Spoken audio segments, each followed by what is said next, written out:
if we have ministers out there sinning and doing all these things, it's not only affecting them, it's affecting the people around them. It's affecting their church. It's affecting the Christian community. They don't want to see what's underneath all the sin that they have. They don't want to see. They don't want to take off that facade of I have to be holy. They don't want to let go and admit that they're wrong. So you're not backing down. You're standing 10 toes in what you're saying. 10 toes down. 10 toes. Men, they tend to hide their feelings. Yeah, that's a fact though. In my eyes, that's prideful. Because you really? want, Oh man, I just got slapped. They want to put this facade, like I have everything under control, like because they want to provide, they want to be firm in what they're doing, they want to seem like they know what they're doing, and so when they have to admit that they're wrong about something or that they're dealing with something, it's like.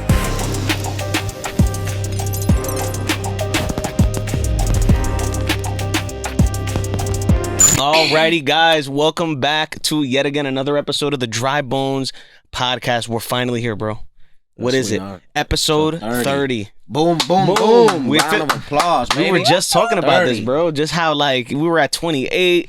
Before we were at 18. We were talking about 20. Now we were at 28, talking about 30. And now we're at 30, bro. Yeah, man. We're at 30. So, guys, listen. The past few episodes, we want to give a thanks to all of you guys. You guys went on another level, another tangent, in another universe, bro. When it comes to the support that y'all showed, especially on Instagram and TikTok, about some difficult topics, and we stand 100 toes on the ground on those things. And even though y'all continue to jump in the comments, actually we got a lot more support than we thought. Yes, a lot more support that we were actually saying the truth about these deep topics than people actually opposed. And actually the opposers were the minority in the comments. So shocking. Yeah, it's crazy. Shocking. So I can only thank you guys, for all of the support. If you guys haven't already want to support and haven't already supported us, you can support us by hitting that like button. You can also hit the subscribe button. If you want to get notified every time we make videos, you hit the post notification bell after the subscribe button, and you guys will get a notification pushed to your phone as soon as we release an episode. Yes. In case you miss it. But today we are here and we're honored again. Yes. With more guests. Yes, and these are repeat guests. That's right. These are a few of, some of our most viral clips were with these two guests. And, it's exciting to have them both together on one episode. So, we're hoping to make some things happen. But without further ado, I'm going to let them introduce themselves, and that way we can get started. But take it away, guys. Take it away. I'm Santiago. From Lebanon. I also go to MDR Church. And yes, boo. I think I was on episode 16. Was it? Episode 16. Wow, I didn't remember, bro. I was going to say, wow, right? Was it 16? 14 episodes later. Wow. We looked it up. He's like, we studied. In the car. We needed to make sure. I was episode 14. Hey, so okay. What was that? Yeah, 14, 15, and then it was 16. That's right. So, happy to be here again. Yeah, man. We're here, bro. Listen. Thank you, guys. This is a chill convo, bro. We're all good. This is we're gonna have some good topics we're gonna bring up. I got an AK-47 of questions. I saw the magazine back there. There you go. There you go. Loading it up. Relax. She's like, what? I am Nyla Quinones. I was on episode 14. I also go to MDR Church. My parents are also my pastors, Leslie and Oscar. Hey. And we're just happy to be here. Yes, thank you. Thank you guys again for being here. It's a pleasure to have you guys on. We talked about it last time. I don't want to be redundant, but obviously it's a blessing to have you guys participating with the youth the way you guys do, but at the same time, you guys show a maturity that is like an example to these guys. Even when we have classes together, or when I see you guys worshiping, I see them and they focus on you guys, and that tells you that they're kind of, that cloud of witnesses is them. Boom, boom, boom. How you guys move, and the ways that you guys move is so graceful that it allows them to, like, even when they stub their own toe, they're like, ooh, in their mind, they might not tell you guys, but we've heard some of the comments, and we thank God for the conviction of the Holy Spirit. Sometimes they don't do it because you guys are not doing it. you know. And if they would think that it's easy, for example, if they catch you guys cursing all the time, or anytime you're upset, you snap on the spot, and they catch you guys showing the fruits of the flesh instead of the fruits of the spirit for them. Right. Works of the flesh. I'm always correcting on that. Is it works of the flesh? Yes, because fruit is good. Oh, okay. The works of the flesh are bad. Mr. I got you, bro. Theologian. No, to help you. Graduated from what school you graduated from? You know what? I'm gonna let them attack him now. I was trying to save him. But yeah, if they see it, then what are they gonna do? They're gonna follow that example. So, it's a blessing. We've had this conversation in the past. I really enjoy seeing you guys at your age, with the maturity you guys have, because I didn't have it. Honestly, at 18. Bro, I didn't have that at all, bro. At 18 and 21. At all. As soon as you hit 21, I took you to the club. Yeah. No way. I took him to the club. He knows that. Against his will. Because he was Jehovah's Witness. Yeah. And he knew he was going to get kicked out if they found out.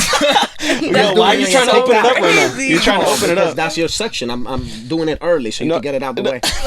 Get it out the way. Trauma. Bro, that's what this guy was doing, right? That's crazy. Because I just took him to get his experience when he was 21. I was no part of it.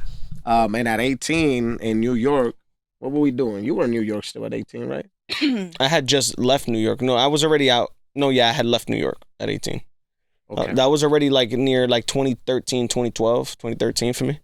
And then I moved to PA because my father, because I couldn't find no jobs, bro. New York is just 10,000 people applying for the same job. So it's like, holy smokes, how am I going to get a job? $5,000 for a 1-bedroom apartment. Yeah, bro. So my dad was like, yo, move out here. Boom. But, the point is that obviously, a lot of people are going to be out there, a lot of viewers. And we got statistics that show us our viewers, and a lot of them are kind of your age. That's our second highest viewerage segment. Yeah, like right? Audience for audience viewers. Yeah. It's the second highest as you guys age. So I'll start with this and that. 18 to 24. With all that being said, right? Wait, hold on. Before you start, I wanted to thank him, bro. Real quick. Oh, really? Yeah, bro.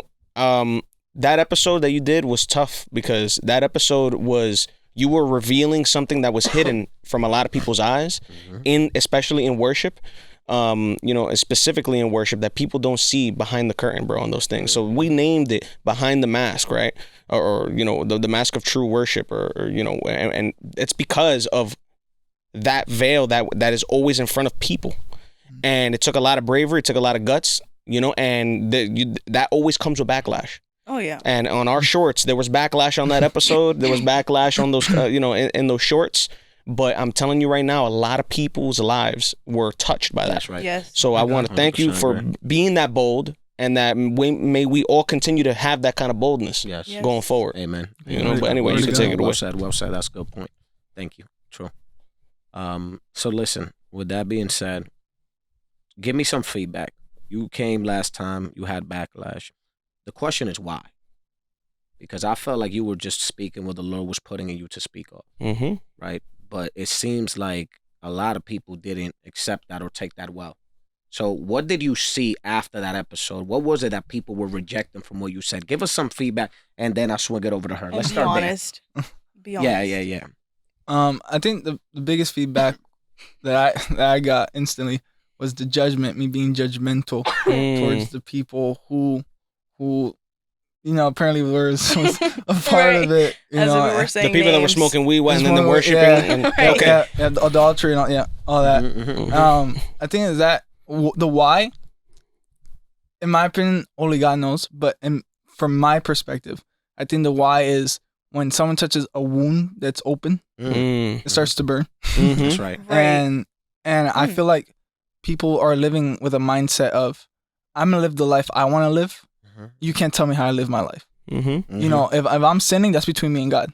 And that's horrible, because as a brother in Christ, I love you. As a brother in Christ, I want to see you get better. If I have to call out your sin, it's so that way, because sometimes when you're in your sin, you don't realize that you're in it. You don't realize how deep you are in your sin. So you need someone to smack you in, and not physically, but like, yes, physically. I mean, sometimes I guess it depends. Anytime somebody snaps on this podcast, this arm hurts. Every time somebody snaps on here, he's slapping my arm all day long, and I'm in pain. But it keeps you like active to what's going on. And like they say, oh, you can't judge anyone for their sin. You can't, and it's not judging, it's calling out what needs to be called out. You know, Jesus, when Jesus met the woman at the well and stuff, he said, "Hey, where's your husband?" That's right. And she's like, "Oh, I don't have a husband." Exactly. And the one you have is not yours. He just called out her sin. That's right. He just said, "Wow, you're with a man that's not yours." But he did it in love. And why did she get the I'm trying to find the word. I have it in Spanish. La recompensa. The reward. The reward. Why did she leave the way she left? Because she accepted her sin. She said, "Oh, I am sinning." That's right. But this man seen it and is trying to help me get to a better place and trying to help my life. He's not judging me. He's just trying to make me see what I'm doing wrong. And I think the problem with the people who texted me, and the problem is they don't want to see what's underneath all the sin that they have. They don't want to see. They don't want to take off that facade of oh, I have to be holy. They don't want to take off that I've been hurt by the church. I've been hurt by so many people. They have so much hurt. They have so much trauma that they don't want to open up. They don't want to release all that to God. Facts, and they want to keep going. And the problem with that is if you don't let go of all that, you're just gonna bring more people deeper with you in your sin. And it's dangerous because when you sin, it doesn't only affect you; it affects people around you. And we have ministers out there sinning and doing all these things. It's not only affecting them; it's affecting the people around them. It's affecting their church. It's affecting the Christian community. And I think that's the biggest reason they don't want to let go and admit that they're wrong. So you're not backing down. You're standing 10 toes in what you're saying. 10 toes down. 10 toes. Absolutely. No changes. With the backlash here, right? I mean, that takes bravery. And it's also, it's not that I'm pointing fingers at them, because I live that way too. Like, I need people. I have people in my life that if I'm sinning, if I'm doing something wrong, I'll go up to them. Hey, I go to Pastora, the pastor. Hey, I'm going through this. I need help, and they'll help me. They'll walk me through it. But I have to welcome the accountability. I welcome the accountability. It's necessary. It's great that you said that, because the scripture clearly says, you know, the idea that they have where, you know, allow me to live in my sin or allow me to work out my own sin with Jesus by myself, that's anti-biblical. That's against the scriptures. The scriptures actually say that if you see your brother going down the wrong path, okay, and you have the opportunity to go and tell him about the wrong steps that he's making, sometimes they do it without realizing, right? If you do that and they change their ways, you've gained the brother. And it says, but it also says the opposite. If you go and if you go and you don't talk to your brother, but you see the error and you choose not to, and you choose to leave him to kind of figure that out on his own, and he falls to that, his blood is on your hands. The scripture says. That is that's exactly scary. what it says. That's scary. So what you did is brave. You know, it's actually, I think it's cowardice. Cowardice. Yeah. It's cowardice to stand back and see wrong and not be able to call it out because of what? Fear of retaliation. What about when you're held accountable by Christ in that moment? Right? And he says, but you saw this and you were convicted that it was wrong and you still didn't take any action. You didn't speak up. Why? You were afraid, you know? And so you weren't, bro. So my question, and I'm going to swing it over to Nyla on this one. I think she could better respond to this one. Why do people run from accountability so much? Why do you think? I mean, why? Wow. I don't get it. Lord Jesus. Because it's uncomfortable. Your flesh is naturally inclined to doing all of these natural things. And especially when it's a trend or when it's normal to the world to be doing these things. It's like when people point you out in your sin, you have to humble yourself. Yes. You need to put your pride to the side. You gotta be open to it. And pride is the biggest sin that we deal with because that's the first thing that made Adam and Eve fall. Wow. Was their pride. It was the first sin committed in heaven. Oh, yeah. And then Adam continued to blame Eve because of pride. And Eve blamed the snake because of pride. You see how it like snowballs? Nobody wants to admit they're wrong. That's why God, that's so the good. Lord tells us to humble ourselves. That's crazy. Adam did do that. He was like, yo, bro, she gave me and I ate it. It's a lack of accountability. She did say that. He did say that. What? She gave me a bite. Wow. She gave it to me and I ate it. Deflected right away. Deflected. I thought that's what women did. No, sorry.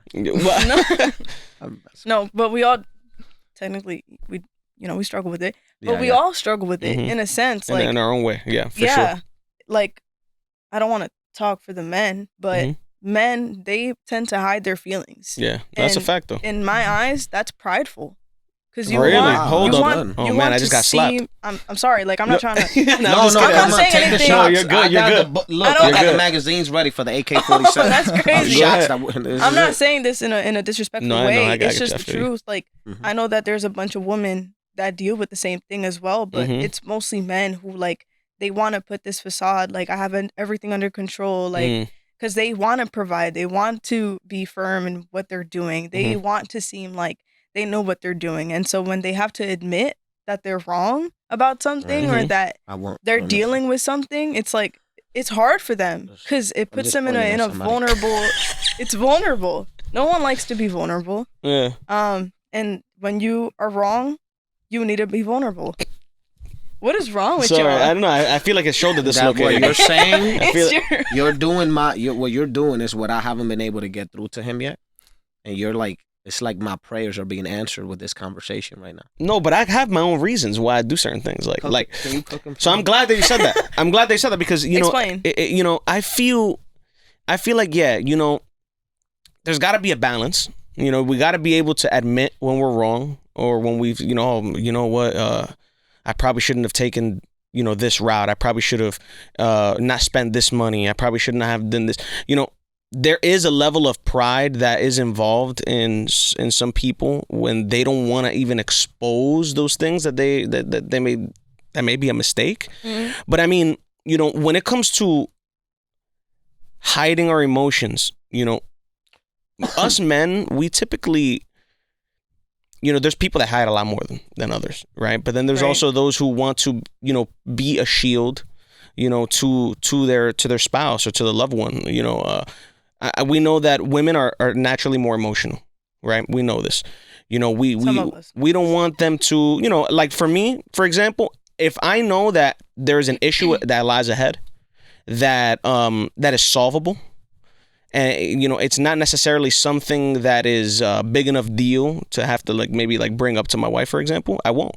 You know what I'm saying? And I'll just try to figure that out because I don't want to bring on undue stress to somebody. Right. You know what I mean? That may think of it in a different way than me and maybe blow it out of proportion and maybe, become overwhelmed with the idea of whatever that obstacle may be. So, I mean, but there is a level of emotions that we just as men need to be able to share more of. You know what I mean? We want to be a shield all the time, right? But we can't do it too much. So there's a balance for sure. Yeah. For sure. And, and like I said, you hit on something. That's why I just couldn't contain myself. Because I could tell. I mean, I don't know what happened. His shoulder was moving. We talk about this so much. Dislocated. Yeah. I thought it was acting up. Because there's an example. That was. Relax. Oh my God. There's an example in the scriptures, right? Two disciples that walked with Jesus. I've been fascinated recently with learning more about Judas. I've been fascinated with it, to try to dig into, because we're not born bad. Mm-hmm. We're not born evil. We're not born demonic possessed. No. Nobody, the devil doesn't just enter your body when you're born as a baby crying. You don't just immediately become the devil, you know what I'm saying? We're born into sin, but we're not born with wanting to do evil. Correct. Intent. Yeah. I understand. The state of sin is in us because of Adam. Exactly. But that doesn't mean that we've already committed a sin. Right. And so that would be insane. That'd be wild, right? But when I see Judas, there's a contrast between him and Peter, right? And so as I studied it the other day, I'm like, what's Peter was worse than Judas. Here we go. I knew it was coming. Peter was worse than Judas. Honestly, leave Peter alone. Right? You gotta leave Peter alone, bro. But let's talk about the actions. Peter. Go ahead. Tell me why Peter was worse than Judas. Because Peter was a big mouth. Okay. Peter was. He was. Listen, he couldn't. Any opinion that he had to express it. Peter was the first one to ask questions. Peter lacked submission. How he lacked submission? Because even at the end, when Jesus told him to wash your feet. Yes. He said, never. You will never That's do a this lack of submission? Of course. No, it's not, bro. All the other disciples, who no, else it's spoke not. out? Bro, tell me who else spoke out. Listen, you're not a Jew, so you don't get the culture. But who else spoke out? The culture. But before you get there, I don't want you to lose my point. The point is that Peter spoke out any chance he got, right? Mm-hmm. And so he showed that he couldn't stay quiet. He was temperamental. Oh my God. He was temperamental. Peter wanted to. Hold up, buddy. Hold up. You gotta let me defend my Peter, man. You're gonna get there. You get there. Judas, on the other hand, in scriptures, you only hear about him 2-3 times in the Gospels. Yeah. They hated Radio him. silent. They hated him. He was observant. They didn't want to talk about him at all. I'd like to imagine he was. But he was trying always to understand. lurking. Yeah. Listening to things. He had already preconceived notions for what he had learned Right. politically in the times what was happening. Right. He had a belief that things were supposed to go a certain way. His problem was he never spoke out. Right. Because maybe if he speaks out and expresses how he feels and what he sees is wrong, the Messiah is merciful enough to explain to him, Peter, Judas, you're seeing it wrong, brother. This is not how it works. Right. Let me break it down to you. Let me show you what the prophecies were really speaking about. My kingdom is not from this earth. Right. But I need you to really comprehend that. Jesus spoke about it, but Judas didn't speak back. Peter was the opposite. Peter wanted to have every question answered. Everywhere, even when Jesus came walking on water, Peter was like, okay, if it's you, tell me to walk to you. Yeah. Whoa. That is not how that went down. Hold on. But how are you doing this right now? But when Peter spoke, every chance he got, what I'm trying to say, because I know this is stinging you. I love Peter. The problem is that when Peter spoke any chance he got, he was expressing his emotions. Peter was the one that got Jesus redeemed when he resurrected. 3 times, just like he denied him, right? He also got restored 3 times. Yeah. But that was because Peter understood, even when he did that, and Jesus told him, go tend to my sheep. And he asked him, do you love me, Peter? Peter broke down crying, the scriptures say. Yeah. He said, Lord, you know that I love you. You know this. He was expressing himself, the most expressive disciple and also the most well-known disciple out of all 12. Correct. Why was that? That's because he refused to stay quiet. He refused to bottle things up. If he felt some type of way, even if he felt like, right now, I don't know if I could trust Jesus, so I'm going to deny him, he will act on his emotion. And because he was honest and authentic, Jesus saw him as a vessel to be used. Whereas Judas took himself to the grave because he wanted to show pride, like she said, which was perfectly articulated. He wanted to show pride, right? He wanted to bottle things inside. He didn't want to discuss anything. And that caused him to end himself. So there's a contrast between the men that are able to express their emotions and speak out when they feel things, even when they're wrong. Because Peter was wrong many times. He was very impulsive. But the fact that he did that, Jesus saw it as I can work with that because that's the heart that I need. Right? That's the heart that I need. Judas, on the other hand, is spite, is bitterness that I talk about so much. When that starts growing in your heart, bro, that's a seed that is planted and the roots that grow that you can almost never cut that tree down unless you do it early. That is why I feel like men that don't express their emotions, like she was saying, and I wanted to expound on that point, is very dangerous. It can lead you to a spiritual suicide. It really Wow. Wow. To a spiritual No suicide. pun intended. Judas. Correct. Wow. So now talk about No your pun Peter intended. point. But I wanted to get that's not why funny. that's No, why that's I a was good so point. hype when you said that. That's a by the great way. point. That's a great point. That's deep. That stuff It's is a great deep. point. Now I see the full effect of what you were trying to say Right. Exactly. about the emotions and about how dangerous it is to hide Dangerous, bro. them. But Peter is my guy. I don't want nobody throwing no dirt on my man's Peter. We're not throwing dirt. We're just pointing out his actions. No, I know. Yes. So, and no, you know I what love it is? Peter. Yeah, Peter's my guy. Peter is the guy that I look at as the overprotective disciple that is just loves Jesus so much that he was emotional and he allowed his emotions to, take over because, he lived in a very different time than we did. A lot of these people were afraid to do certain things because they didn't want to offend the Messiah. Afraid, to say anything wrong. Peter's the one who spoke out for the group. He was the one who asked those questions. He wasn't afraid. I think if Jesus were to be here, bro, I'd ask him a million questions. Oh yeah. So why did this happen, bro? What's going on? You know what I mean? Because I just want to know and I'm curious and I love him. And he was the only one who jumped on that water. I wanted the other apostles were shook mode, and he was shook too. But he jumped on that water, and he says, "You know what? When he said, 'Call me out,' he wasn't saying, 'Call me out first, and then I'll go.'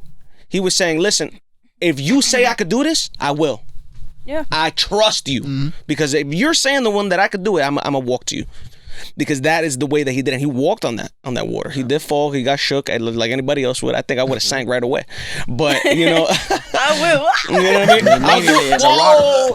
You're not even in the water. You're already sinking. You know, That's crazy. He told them, "I will never let you wash my feet." Not to disrespect him, but because in that time and in that culture, you know, that was servitude. A slave would do something like that to their master. You know, and everybody knows Jesus is the master of the slaves. But what had he been teaching them for 3.5 years? I know, you're right. He didn't Had he been teaching? He didn't get the. Say it. He had been teaching about servitude. He been teaching them about servitude, but he didn't expect it from the Messiah. You see what I'm saying? He didn't expect it from the Messiah. He you know, serving others, sure, but the Messiah is going to serve me? No, there's no way. I won't allow him to do such a thing, because in this culture, that means something that he doesn't have a royal title, and he's my Messiah. You see what I'm saying? So he wanted to do that, but you know, he didn't get the point, but eventually did. You know, right. He was an emotional being, but it was because of his pure love for Jesus. Right. That's what I admire the most about Peter, is that his love was unfiltered. Yes. You know what I'm saying? But yeah, no, I'm just kidding. I don't really take offense. You know what I'm saying? No, I know. You guys are going to talk to Peter yourselves, and I'm gonna tell Peter I defended him. Banter with that. When I see him again, I'm gonna say I defended you, bro. No, I actually, if you caught my drift, yeah, I applaud the way sure. he is. I applaud it for sure, because it's somebody that, you know, was able to be himself. Yes, for he sure. didn't hide behind any curtain. Yeah. And even when you see the disciples that were close to Jesus, right? Those were disciples that even dared to ask them questions and said, when we go to the kingdom of heaven, which one of us will sit at your right hand? Oh, yeah. Big James, right? Big James and John. And John. Those were the closest disciples to him, and those dudes stepped up and asked him the questions. Yeah. Because the more that you keep inside, the more questions that you have that go unanswered, that stuff builds up.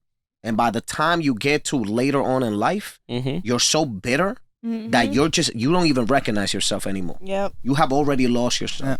So for you to try to get out of that hole, it's a miracle from the Holy Spirit, the only thing that can do it. I taught that in class one time. I was talking about, I asked the youth, what's heavier, a ton of bricks or a ton of feathers? Oh, I love that question.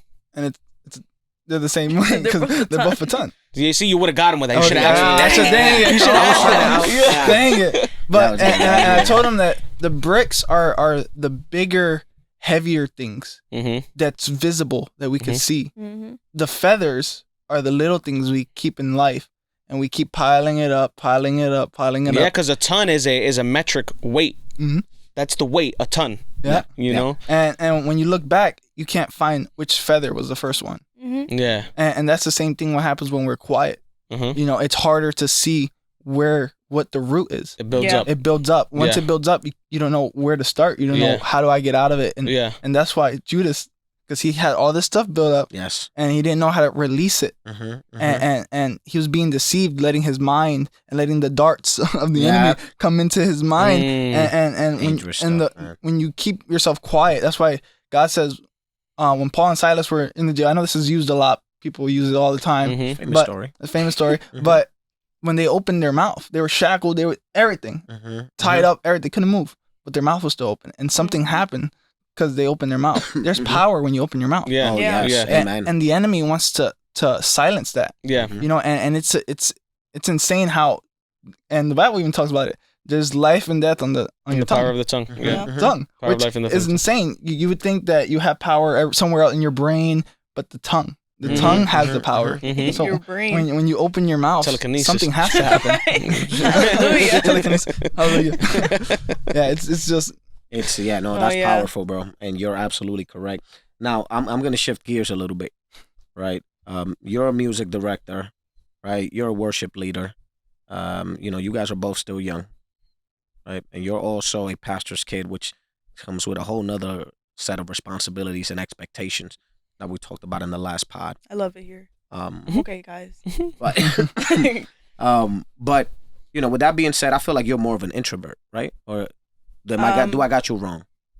I don't think so. I feel like I would say I'm an introvert. Shoot on. It's weird because he's an introvert, but he's very social. I don't like to be awkward. I hate awkwardness. So I would do anything to not be awkward. That's what it is. Noise. But innately when you feel inside, it's introverted. Yeah, I don't like to be. Yeah, because I'm like that. People think I'm not. I could be in the room and not talk to people for 6 years and I'll be okay. Yeah, Yeah. me too. Yeah. He's That's like, how I am. he needs to say something so he doesn't feel awkward. I think that even if I don't say anything, it's fine because who cares? Like, yeah. if I don't want to talk, Yeah. it is what it is. Like, Yeah. if you want to talk to me, sure, go ahead. And Mhm. if I'm having a really, really good day, maybe I'll talk to you. Mm-hmm. But So you can just sit on awkward like Chilling. I can't. I cannot, bro. I'm with him. I have to Not force like myself that. to overtalk. I either I'm walk not away or stare at people like, I don't know what to do. He said, walk away. He's just smile. I'm not doing this right now. smile. Nyla will be like, Okay, bye. Chilling. standing in the Just awkward. stare at you like. Chilling. You're not gonna talk. Is that what that's how it sounds like? No, not like So that. what are you talking about when you're saying Like, he's an introvert, but like, you're That an. is so weird. What do you mean by that? Like, explain that. Because then I'm gonna get to my point after you explain that. get out. I've never had someone do that to me. Like, you're just gonna sit. Sit in the awkward. But you just say you were real comfortable with that. If we don't want to talk, you don't want to talk. We don't got to talk. I'm talking about like in a room full of people. So one person, one-on-one, that's wild. The one-on-one is wild. One-on-one is wild. Relax. Wait, I gotta talk. That's what she said, right? That's just spinning it back on me. She said that Trying to stuff. spin it back. Right. He's an introvert. Oh man, this feels like And the ice shack all over lady. again. Yeah. No, I'm saying like in a room full of people, like if I'm not forced to go up to people to say hi, I'm Yeah. not going to. Yeah. Like I'll stay to myself. Right. Okay. But not in a room. Like if I'm in a 1v1 like room with somebody and it's just like three of us, yeah, I'm gonna start a conversation. Who do I look like? Mm-hmm. You so just don't crazy. care enough. I've already picked up on that about you the last year and a half. You just don't care enough. If So I I feel can like- see you doing that. If I feel Like I can see you I'm gonna doing start that. doing that. I'm Yeah. going to rooms Just and being just, awkward. motivated, stare at man. people. Just emo on Watch the people. last the pod, and you'll know why I'm doing this. Why I'm going like this. That's what I'm saying. You start telling everybody that. Watch the last pod, you'll know Oh why. man. Yep. Anyways, yeah, he's an introvert, but And you're an extrovert. what? You're an extrovert. I know. You're an introvert too. Yeah. Okay. I wouldn't say I'm Remember, an they got it. extrovert. Remember, people got it backwards, man. You got to understand. Like, we are good at talking with people. We're I'm not. excellent But with I don't talking, like it. but we don't like it. That's two different things. An Mhm. introvert is and you know what? I think Someone I just who is cooked myself. I don't even know what that is comfortable at this with point. Because there's a difference with being anxious socially and being an introvert. But they're Right. very similar. Yeah, they're very similar. So like a person who's socially anxious is a person who, is the type of person that fears how they're being looked at every moment in a social environment. You know what I'm saying? And they're worried about looking a certain way. You know what I'm saying? That's You have that?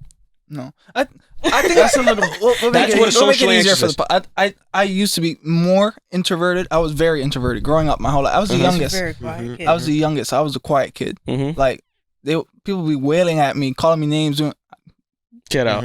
Stay quiet. Yeah, I yeah, always yeah. learned to stay quiet. Mhm. My mom's wilding in the house. I'm the quiet one. Yeah. But so then that's the point. You're the quiet one. You're vocal. You're a Okay, vocal yeah. person. Depend- Okay, yeah, let's call it that. It Yeah, depends she's very on the vocal. setting. You're very Yeah, vocal. yeah. And yeah. you're not. All right. So And so you're not. a person that talks and a person that barely talks. How did this come to be? How did this merging happen? Oh my God, I Talk to don't us about know. this merging here. Like, because you guys are a couple. For those of you guys who didn't know, Yes. they're a couple. So are we talking about like the start? Yeah. How did it happen? Because I get it that you can just. Just a run? No, get She out. she looked at me. That That's what it is was. no, that is there you not true. go. Oh, she So started it. no, like oh my gosh, I don't even know. This was God. Yeah, to be honest, I don't know. This I don't was know. God because I and my parents. No, y'all can't tell on me. But I had just like stopped talking to a guy who was like very toxic. Oh wow. He was like in a gang and everything. Get Oh out. no. So I was the really, heck? I was really hurt. Diablo. I was hurt. I would tell God, I'm gonna be the rich aunt, and my brother could have all the kids. Wow. So he says that I started it. I don't think I did. I think I was just too friendly. She did. I did not start it because I was hurt. Mm. Like in all seriousness, I was really hurt, and I was scared that, like, if I started with somebody else, it would end up the same way. So I don't know what to tell y'all. to be honest. Wow. Like, we just started Speechless. talking one day That's weird. Yeah. out of a song. We're gonna hear the other side of the story now. Right. And don't lie now, because you know. I'm you on the know. pot. You can't lie. You can't cap. Damn, he be capping like that, man. Damn, yeah. He'd be like, yeah, she did it. Actually, I'm like, bro, no, it's hurting. It's weird because I didn't want to be with her.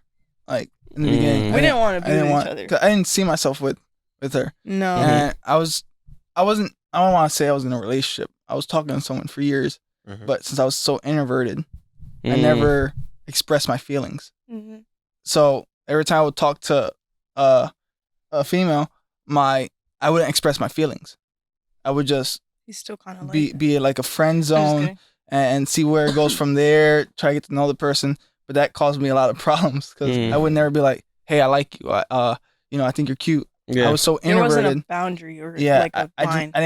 didn't like to express how I felt. Yeah, like, like how I was feeling. that is kind of like an introverted, yeah. And that caused a lot of problems growing up. But a lot of problems. Mm-hmm. But I think I was talking to the last female. It sounds like a What lot. are you saying? Yeah, it sounds like a lot. Yeah, I had all these. No. I had The all last of girl these you lines. were with, or that you were talking to, or yeah. chopping it up. Yeah, Yes. I finally gave my feelings Or do you- to that So person. you finally told her. Yeah, I finally told her Yeah. after years. Yeah. I finally told her. What a build up. And then we were talking, she's a good person, it wasn't anything wrong. And we were in a practice the one day and I was texting her and the girl doesn't respond to me. Mm-hmm. So I was one of those conflicts. Mm-hmm. And we were at a Wait, can I say something before you say something? Because I remember like it was yesterday. He was talking to two of his friends. Mm-hmm. I was on my phone. Yeah. So I don't know what's going on. The people that brought me in were the friends that were with us. I did not get myself in this situation. You can Okay. continue. Yeah, they fished her and she was there. The point is she was there. Mhm, So I was, venting to them about like what was going on. Like, hey, I text her, she don't text me back, I don't know what's going on. Yeah. And they were closer to the female, so they would know like what's going on. Mm-hmm. And out of nowhere, Nyla goes, "No, there's no way. There's no way she's not texting you because They asked for my opinion. Oh yeah, they were like, "Hey, Nyla, what do See you what think?" I mean? I gotta fix it. Make me look crazy. Yeah, out we here. we forget the details. I'm Yeah. with him. Yeah. You guys are a lot better with No, the details. I remember like So it was that's good. yesterday I don't because it was remember. such a funny So moment for me. I don't understand. they bring her in, Uh-huh. and she like, Hey, what do you think? "Well, I don't know. If I were you, I'd cut it off. I don't know, because As a female? in school, Mm-hmm. If I'm talking like that, I don't like you, bro. I'm wasting Yeah. your time. Yeah. So I was That's just being real with him. Like, if she has time, because I know her. I went to school with her. Oh, sweat. I'm like, so you already know if who she this has is. time to be walking with other guys in school and to be on Instagram, like, the whole day, Mm-hmm. but she can't text you back, Yeah. she don't like you for real, bro. Like, Yeah. let Facts. it go. Like, don't waste your time. There's Mhm. somebody for you. So Mhm. that was my stance. I was just being honest. so that was the first booyah she gave. That is not true. First start. I was just being real. Right. So then a couple months go by, I think This it was. guy, bro. And then my friends were throwing like indirects. Like, "Hey, what about Nyla? What do you think about Nyla?" Hey. And And, then on my side, they were doing the same Wingmans. thing. and I'm like, no. No, I didn't see myself with her at all. Like at all. And I also had I've always wanted, I said it on my last pod. I'm still a big fan of Leslie and Oscar. Mhm. I've always wanted to be a part of their band and all this Mhm. cool stuff. Mhm. And when I first started coming to the church and all that, I still have a high level of respect for them. Yeah. And I would never cross that You line. revere them. That's Yeah. okay. Yeah, and I didn't want to do any go out with her because You didn't want to cross that line. cross that line. And if there was a problem, I didn't want our connection Yeah, it could have almost been a conflict of a interest. conflict. Yeah. Yes, so I didn't Mhm. want I didn't want there to be a conflict between Pastor Leslie and Pastor Oscar. I didn't want it to be a conflict. So I was like, "There's no way I'm gonna be with Nyla. There's no way." You just didn't. There was just a lot of relational, like, things But that makes going sense. around. No, but that makes sense. I can see why, you know what I mean? In that position, you know, you revere your pastors a lot. You know, you look up to them, and you don't want to damage not your relationship with the pastors either, you know, by making an advance on something that they may look at a certain way, you know, without their approval or without their, you know what I mean? So that makes sense. Yeah. I got you. Little did we know, my mom had already fished him. Get out. Yeah, bro. I was fishing That behind my was back. insane. And mind you, Like, I could think back almost a year before we even started talking. We were at the Giant Light, and she started talking about him. Because of, like, the Generacion concert at in DC Oh yeah, that you played. I played bass. He played with my dad. It's the first and time. she just wow. loved, she loved him. And she would randomly bring him up, and I'd be like, and mind you, I'm talking to somebody else. Yeah. So I'm like, okay, like, what's going on? And like a few months before we started talking officially, Yeah. He started coming to church. Mm-hmm. And my mom was like, "Oh, Sammy's coming to church!" Like, I didn't know that. Oh, So it started when you were still in the other church. I was in the other church. Yeah. Wow, Oh, bro. I see what's So you going on learned here. something new. This is Yeah, cool. yeah, I like yeah. this. I didn't know. I thought I was doing that. it's her fault. She prayed for you. I mean, she still talks about you like you're a kid, bro. Yeah. yeah. Trust me. Yeah, with the buzz like, cut. like a Like, kid, she- but you know. I don't know. Her prayers work, man. Because I mean, Wow. yeah, it was just crazy. And she would just randomly bring him up. And there was this one time that the friend that was like, I guess, talking to both of us in like separate ends, trying to get us together. Mm-hmm. She took a picture of us one day, and we were both talking, and sent it to my mom. Oh. And my mom freaked out. And she was like, "Oh my God, is something happening?" Like, you know, I could only imagine what she was telling her, because I didn't read messages or anything, but I could recall like my mom telling me certain things. And I remember this one day, it was a Monday night. I remember it so vividly. And she goes, "Do you like Sammy?" Like, just randomly. Pastora? Yeah. This is great. And mind you, I'm in a conflict. Like, I have so many emotions because I loved him as a friend, but he's so sweet, Tito. Like, I'm sorry. He's so sweet. And to ruin a friendship like that was scary because we were just starting a friendship. Like, he just started coming to church. And I'm like, God forbid we start talking and then some things don't work out and now we can't be friends because it's weird. Yeah. So That's exactly what it becomes. or like I get Yeah. hurt and it's like just the same cycle. And then I really don't want to get married. Like, for real, I'm just gonna, I can't do this anymore. Be the aunt Right. with the rich aunt. Like, I'm through and through. This is what I'm gonna do. This is my role. Like, there was just so many conflicting thoughts. But a part of me, I could say this with like so much conviction, a part of me was like really convinced that wouldn't happen. Wow. Wow. Like this time will be different. Right. Kind of like when you know, you know. I know that's Yeah. so cheesy to say, Yeah. but I knew. Mm-hmm. And I prayed so hard. I'm That's like, the key. God, That's how you knew. please. Did you 'Cause know this I was happening at hard, all? I didn't know. On the other broken. I side? didn't know. Yeah. Nothing at all? Oh, wow. He has no idea. I want to know when that moment happened where he figured it out or when he knew this, like there was I an don't even advance. know this. This is gonna be interesting. This Got is some what I wanna popcorn hear. over When I figured it out. Yes. When you figured out that When this, you oh wow, really she likes wanted, me or wow, she, like- you know? I don't know. Just seeing how like the attention that I wasn't getting, I was now getting. And I think one of the things that I was like, yeah, this is the one, is one day I had to play at another church and she went with me. And I was freaking out that day because I had to play. And she took me to the back of the church and she's like, "We're going to pray."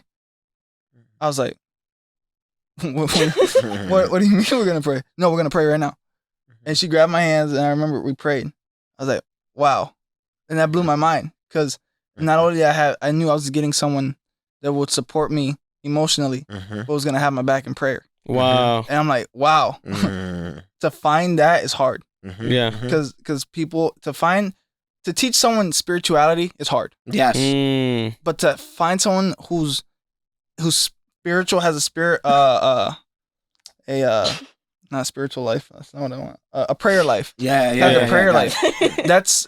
And it's easier to help maintain and help balance and help grow Yeah, of course, bro. than to start someone from zero and bring them all the way up. Correct. And, It's actually considered an unequal yoke, Yoke, especially after you're a believer. If you make that choice, that's actually not recommended. Mhm. Yeah, You it's know, true. not Yeah. recommended. Now, if you guys were already in that situationship, Yeah. And you get into Christ, you know, there's provisions for it. Yeah. Right. There's no provision for it if you're already in Christ. You're not supposed to. Exactly. Yeah. It's what the scriptures say, not technically. It's what the scriptures say. Yeah. So you're right, bro. Yeah. That's very right. Yeah. Paul says to marry in the Lord. You know what I mean? So for that reason. Yeah. And when she prayed for me that day, I was kind of like, whoa, this one's different.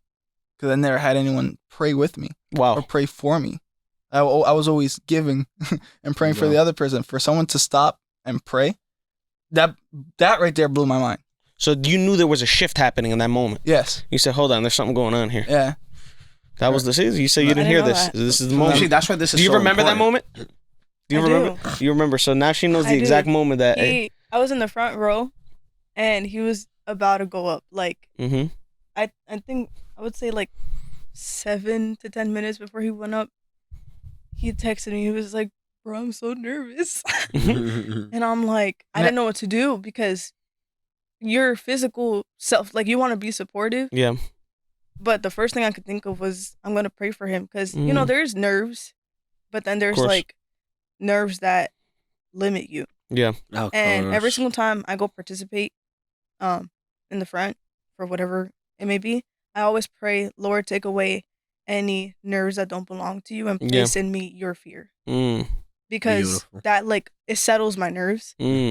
So, and I learned that from my cousin. I actually, shout out Santiago. Many years ago, actually, she prayed over me, and she prayed that same prayer. She was like, Father God, like, we rebuke any nervousness that does not come from you, any fear that does not come from you, when we place within her the fear of the Lord. And that really shifted my prayer, because I get nervous, but I don't get like, you know what I mean? Like, oh my God, I can't do this. You know what I'm saying? So the first thing that I thought to do, because it's something that was done unto me, and I know it helped me, was to pray for him. Wow. You see how different it is when you have Christ in your life, like how you find love, how you find your person. You know, a lot of people from the world, the focus is, I mean, when I met G, and we've been together for almost 20 years, but when I met her, you know, we weren't in Christ. So the first thing I looked at was the booty. Yo, man, I'm out, man. Straight up, it's crazy. That's it, bro. Are we gonna cap? Are we doing this? We're going back to episode 1? No, we can go back to episode 1 if you want. No, you're good. Talk like, I mean, we can. No, you're good, bro. But no, being honest, right? Good, because bro. it's the truth. When you're in the world, your mindset is focused on different things. Hold the I mic. didn't expect that. And plus, I was 15 years old. Right. You know what I'm saying? And so, not with God, trying to impress people, trying to be cool. Thank you, Lord. And at the same time, like, girl crazy. So, you know, I see her is an architecture school. So there was like 5 girls and like 100 men. So, like, I'm looking at one that looks great. And for me, the other ones look like Fiona. So I said, Shrek. I said, okay, well, Fiona's not the option. We're gonna go for a normal looking one that is fantastic. Fiona, This not guy. the princess version. Exactly, not the princess version, the transformed one that was stuck in the castle. And that one, and no, you know, and so it's the reason why I bring this up is because our love wasn't real because it started out of a place of lust. Okay, and so some people underestimate the foundation of how you fall in love, of how you start liking each other and developing a relationship. And that It's dynamic. more difficult to grow from that stage. Correct, because it's so Then the Bible speaks about the foundation. the foundations, What is it? Is it sand? Yeah, Right, or or is rock. it the rock? Yeah. Right. And so my foundation was on sand. So we had so much conflict in the years coming, even though we've been together and by the grace of God, we've overcome. But it's because it started based on that. Yeah, and that's I rare. don't know why the heck she liked me. Because I was a weirdo, to be honest with you. Because he was a Lord gangster, have bro. mercy. You was a straight thug. Definitely not. Oh, wait, well, hold on. We in episode 1? She liked the bad boys. Yo, hold on. He was a thug, This bro. guy's trying to flip it on me. This guy was a thug. This guy's Gangster. terrible, man. I'm going to put the picture again so everybody can see it. Oh. You know I'm in control of the shorts, Why are right? you so far out? I'm gonna do a bad one of you. Don't worry about it. It looks like But no, we had a lot to overcome and a lot to. So we had to destroy our foundation. Once we Yeah. got married at 19. And we had to destroy our And foundation and rebuild it with Christ. Mm-hmm. And we had to let God be the rock of our foundation because we were destroying ourselves between the ages of 15 and 19. All we did was hurt each other because, again, I didn't really love her. I lusted her. Mm-hmm. Right. It's a very different thing. Yeah. And so we had to take a step back and get to know each other again. Tell each other the insecurities because I was trying to be cool. She never knew my insecurities. I just wanted to project the Renee that I wanted her to see and to fall in love with. So when she started seeing the real Renee, I said, who the heck is that guy? That guy's afraid of everything. Excuse me? That guy's afraid of bugs. That guy, like, half the time he leaves his clothes all over the place. This thug God is don't clean. bugging. I'm telling you, bro. Yeah. Who's this? Whose man is this? She basically didn't know who I was. Hey. And it was. I had to go back and understand why. Why wasn't this working out? Because then we started getting into church, and I felt like God was still confirming her for me. Like, why is this being confirmed when we've hurt each other so much and we've done so many things from you? And that's a recurrent theme with the people from the world, right? When they fall in love, and we talked about it with your parents the last episode, you know, the high rate of remarrying and divorce, especially in Christian couples, is because a lot of times they never break that foundation they had in the world. So you carry that into church. You never submit it up to Christ. So it's never able to be broken, and you never allow him to be the rock of your new foundation. So when that doesn't happen, your relation, you're going to remarry again. And that's why you see 3-4 marriages, and the blended marriages never end. At this point, it's like a licuadora. It never ends, but it's because your foundation is wrong. Thanks for the translation. You can't. I don't know how to say it. No. Yeah, she said blender. Blender. There you go. That's what it becomes, a blender. Now, Straight closed caption on you, bro. Yeah. Blender. And without Christ, a little more proper. a little more etiquette. But Without, my fault. No, you're good. Without Christ, you also can't see the generational curses either. Right. Because a lot of divorce and a lot of things are transferred from generation Cycles. to generation. There's a bunch of cycles, and It's the cycles, yes. and if you don't have Christ as the foundation, you're never gonna see. Never. You're never gonna see what's coming, and that's a thing that I believe is good when a couple founds on God. Because, but not only is it good when they're strong together, like when we pray together and we read the Bible together. That's good. We're strong as a couple in that area, but it can't stay there. It has to be individual. Yeah. When you're individually founded on Christ and you bring that together, that's a power. That's a power bomb. Yeah. Exactly. And I think that's harder. Yeah, because You don't have anybody to keep you accountable. there you go. Right. Like when we pray together, I keep him accountable and vice versa. Right. But when we're in our own like separate lives, going our own ways, I don't know what his spiritual life is, bro. Your encouragement spiritually isn't It's dependent gonna reflect out of on his him. fruits. Yeah. On how he treats me. That's how I know this guy didn't pray this week. Oh, sweat. I'm not gonna tell him that though. I pray about it myself. So there's been moments that That's you're great. like, yo, this guy didn't pray.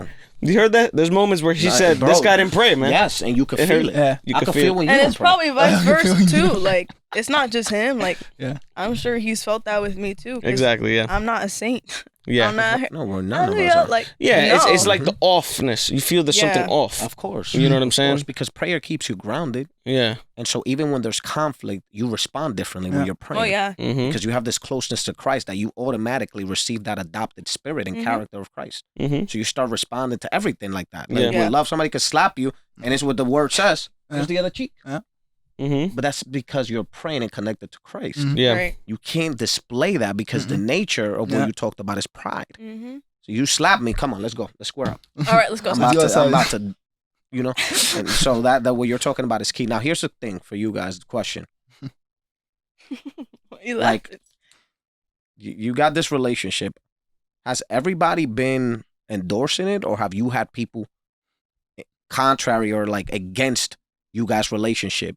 Have you heard critiques before? Wait. Have you heard negative comments?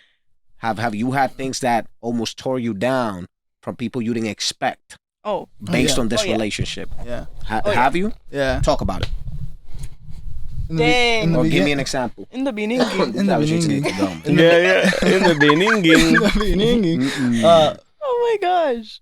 My mom wasn't She didn't like me. She did Yo, not get like, out. She did But not it like was Nyla. because she was in a place of hurt. Like, she got used to the other girls. So Yeah, I understood. yeah. But it broke me because actually, that was one of my signs. Like, one of them was my parents need to love him before I do, and more than I do. Which that was, I mean, my mom prayed for him before I did. And my dad was just in love with him. Like, you know, at this point, go live with him. Yo, that's wild. That's crazy. No, but I love that. Like, That's cool. I don't have to worry no, about you got it. some supportive parents. That's crazy. I love that. That's rare. Yeah. Yeah. And the second one was his mom had to love me because I was not going to deal with one side loves him and the other side is opposed to me. Yeah. I told God I cannot deal with that. Yeah. My emotional stability and my mental stability is not going to handle that. And I was very honest with God. I was like, if that's what's going to happen, you can take all of this away from me because I don't want to go through it. And we went over for his birthday for the first time. And she immediately loved me. So I don't know what I was worried about. But I guess she didn't understand a lot of things. And also, there is something called attachment. Yeah. It's understandable. Like, I understood her, but I didn't understand her to the point where I wanted to deal with it. Yeah. So I prayed about it too. Yeah, I was like, wow. So it started with that. Yeah. And I admit it, I'm a mama's boy. so So am I. I mean, I have no choice. yeah. We're leaving that sob story for another day. right. Oh, So Wow.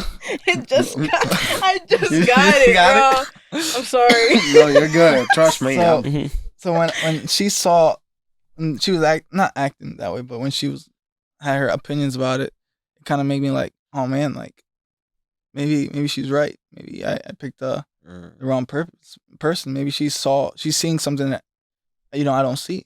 She was Yeah. bipolar. And In the beginning, Really? oh my gosh, all I could do was pray. Yeah. Because you can ask my mom. I was a wreck. yeah, Because he was so bipolar. I was like, God, if this is the one, you better fix him. You made him? You got that. Yeah. I And cannot. it's because of all the past traumas and all the past things that I went through. So I had all that bottled up. Yeah. And since I never expressed myself like Judas, I was killing myself little by little. Wow. You know, I love it. and You got experience in that. yeah. You know what I'm talking about. So when she's like when we had our first arguments and stuff, I was like, you know what, we're gonna stop talking. We're gonna take a break. Wow. So it wasn't rainbows and sunshines No, and no. And I never, and gummy I never bears. called breaks. It was always him. Wow. It's because before that was my cycle. safe zone. Damn, on some, like on some friends, like Yeah. Ross Geller, Yeah, like we're on a break, Yeah. going on a break type That stuff. was Yeah. the normal. I'll text you whenever I feel better. And Yeah. it never Never works. went past 3 days. Okay, look at that. Well, I guess that's a good thing. You know why? Cause she prayed. Because I prayed. That's right. Warrior. Incredible. On A Sunday- prayer warrior. He There's texted power me. in I prayer. remember.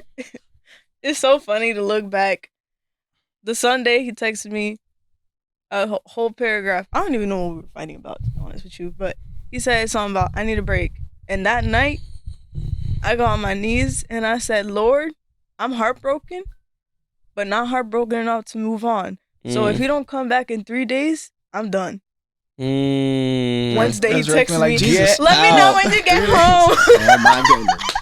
Your prayers were answered, and when you got that, you're like, yes, Perfect. Jesus. In the perfect way, Yes, too. Yes, Lord, yes. hallelujah. Because in a way, it's like I can move on, but I don't really want to because Mhm. who he is, like, yes, we went through our things, but him as a person, there are no guys like him. Mhm. I don't think so. Very few for sure. He's a gem, For sure. Look at that, man. and I really That's crazy, bro. appreciate his Look at life. that. Like, I cannot. So obviously, to think about letting go of him at that time was like, are you serious? Like, I really thought that I knew. You know, you said that you had. I'm sorry. You want? No, go ahead, bro. Go ahead. Yeah, I know that you had said that you saw and you pay attention to the signs of God. So I want to ask you, like, what does that look like? Like, in general, like, you believe that God talks through signs, and what kind of signs, have you, personally experienced, or what ways does God talk to people through signs, in your opinion? Such a good question. That's solid. Just like in general, or like You could be generalized. It's fine. I can't because now my brain is stuck here. For example, You can give a personal example. That's fine. I'm gonna give one with him. Mm-hmm. There's been times where I've needed something out of him that I Mhm. don't know how to verbally explain it Yeah. to him. Mm-hmm. So I'll pray about it Mm. because I don't. He knows this. Like I struggle a lot to articulate. Is that how you say it? Yeah. Articulate Yeah, it is. Yeah. my feelings, and sometimes it can come out very rough. yeah, or- yeah. Like frustration builds up in the way that you say it. yeah. It comes out. You but know. not in a way that's like you're the problem. Yeah, like I never exactly. want it to be that way. It's just that I'm so frustrated. That's what it comes out like. Yeah. Because it's like I'm frustrated at myself, Mm-hmm. at the environment around me, and now I'm frustrated at you because you're being patient, Mm-hmm. and I can't deal with that right now. So it's like you're not the problem, but Yeah. listen, and he's really patient. Lord have mercy on him. But Right, like your dad is. That man has patience for Dude, they're- years, bro. yeah, My goodness. thank you, Lord. All the trials and everything. Facts. Crazy. And you were just getting started. But anyways, like I'll pray about it and I'll be like, Lord, I need, for example, more communication Mm-hmm. from Sam because I don't know how to explain that in a way that it feels like an attack. Yeah. So I'll pray things like that in my head. Won't 'cause tell him nothing. I can't verbalize Right. what I'm feeling when I'm really frustrated. So everything's in here. Yeah. And he can even ask like, what's wrong? What's wrong? And I can't verbalize it. It's like something stuck. Yeah. Like I feel like if I say something, It's gonna come off the wrong way. it's Mhm. gonna come off the wrong way and it's gonna start something. And I'm an anxious attachment type of person. So if you start acting negatively towards me, I get really anxious Mm-hmm. because I don't want you to act negative towards me. Mhm. I'm gonna get upset and Mhm. frustrated, not at you, at myself, because Yeah. I should have kept my mouth shut. So I get anxious and then I'm like flooded. I'm like, ah. So I just try Wow. to stay quiet and I'm working on it, Yeah. you know, because it's not good either. Like I'm not Mhm. justifying that. We are But- human beings. Yeah. I mean, Yeah. Right. Exactly. We're working on it Yeah. together. Definitely. yeah. But like I'll pray to God and I'll be like, I just need you to teach him Mm-hmm. because I can't teach him. I'm just gonna come off as ignorant or rude or like pushy Mm-hmm. or like I never want him to feel like I'm a burden. Yeah. That's like one of my biggest fears Mm. because it's a repeat. I don't want that to happen. Yeah. You know? Mhm, mhm. And he knows that. Like I know he's not gonna feel like that, but in my head, that's an insecurity. Yeah. So I'll tell God instead and be like, I need you to nudge him or like Mm. Mhm. teach him, and he does. Huh. I mean, Wow. I really can't complain. I pray about it Yeah. because I do like because I'm new to this. It's my first like relationship, like dating. Yeah. So everything's new to me, Mhm. you know. But going back to your question, like people, there was a bunch of people who talked negative about us and gave us kind of like a timeline. Oh, probably like 3 Get months. out. Wow. Oh, yeah. Get out. Probably like 3 months. You ago. were hearing that. Yeah. But you're talking about secular people. No, No. people in the church. No. Yeah. You guys, that's it, man. Where's the hat? They capping. Yeah. And it's literally, In church, bro. Yeah. bro. people Should I jealous. say it? Jealous. Hey, go ahead. Should I? It's the same. Yes. It's the same circle of people that pushed us to be together. Get out. The people that pushed them to be together ended up being the ones that talk spice. And we were like, hey, Wow. this period. Like there was conflict between us. And I think half of it, like when we first started talking, it had to do with them. Mm. Because they were talking in his ear about me. And I found this out like 2 years later. Wow. Like recently, like in the beginning of this year. Mm-hmm. I was like, oh, really? And I found out because people tattled on themselves being at certain events with certain people. And I started putting Whoa. things together and I'm like, that's Mhm. crazy because I vented to the same person that was talking about me. So you went FBI mode. Wow. Yeah, bro. And Yeah. it wasn't even intentional. It just came to me. Like, I don't care. This was Yeah. like 3 years Gossiping ago. is a big deal. Yeah. Yeah. You know that's part of the list that they will not enter the kingdom of heaven. Like Awesome. personal It gossip says shit. nor gossipers. with the list of murderers, Yeah. sexual I can already idolatry, see like comment section. idolatry, Yeah. sexual morality. With that list, right below it is gossipers. Mm-hmm. You had gossips in the church. Yeah. Those people, they better repent, bro. It's like they gain energy off of that. They live their life to do it. Mm-hmm. You know, that's the reason why that's there in that list. Because it's not just talking about, you know, the occasional comment that you'll make about somebody, but it's talking about, like, if that's what you live to do, bro. Yeah. You go to the church, you can't wait to talk to the person, the sister or the brother after the meeting, so that you could talk about the latest beef or the latest news. Yeah. That is the gossip stuff that he's talking That about. fills them up more than food. It's not harmless because you're breaking people's lives. Like, that's what it's doing. That's crazy, bro. So, I mean, it almost broke us up just because of that. So how long has it been? We talked for a year, We talked for a year. but we've been together for 2. So Just 3 if you add. So who's paying you your money now? We just Because you guys won the bet. we so- just we hit 2 years in November. Wow, congrats to y'all. Thank you. That is awesome. Yeah, it was not easy. No, listen, But- it's never gonna be. but Listen, It's what I prayed for years ago. yeah. Because I asked God for a worshiper who sings, and one of the biggest things is someone who loved God more than me. Wow, pastor said the same thing. The pastor. Someone whose ministry is gonna be bigger than mine. I wanted someone who they don't have to be like international, but that their ministry is bigger than mine, so I could help and I could serve them and I could get them where they need to. And that was one of my prayers. My grandpa, before he passed away, he sat down with me. He's like, God's gonna give you what you're asking. And Wow. he detailed a female of how she's gonna be. And I look back, and this is the person my grandpa was talking about. Even before the prophets confirmed it, even I knew that that's who my grandpa was talking about. So and that completely, like, I was like, yeah. That's because of the prayer, man. Yeah, the prayer. That comes from your grandfather, from yourself, from her, even when she had the conflicts and couldn't verbalize it. Prayer has so much power, man. Yeah, it does. You see it. And it helped me. Prayers helped me because for years, I didn't think I was going to be in a relationship. For years, since I was that introvert, no one understood Sammy. I always loved music. I didn't want to be undisciplined. I didn't want to do the wrong thing because I seen other musicians do the wrong thing. And then they're sat down. I wanted to travel. I wanted to play. I wanted to do so much things for God. And I knew if I messed up, God was going to take everything from me. So that was in the back of my mind. So when I went to school, I didn't do things that people in school did. And I didn't walk the same way. I didn't talk the same way.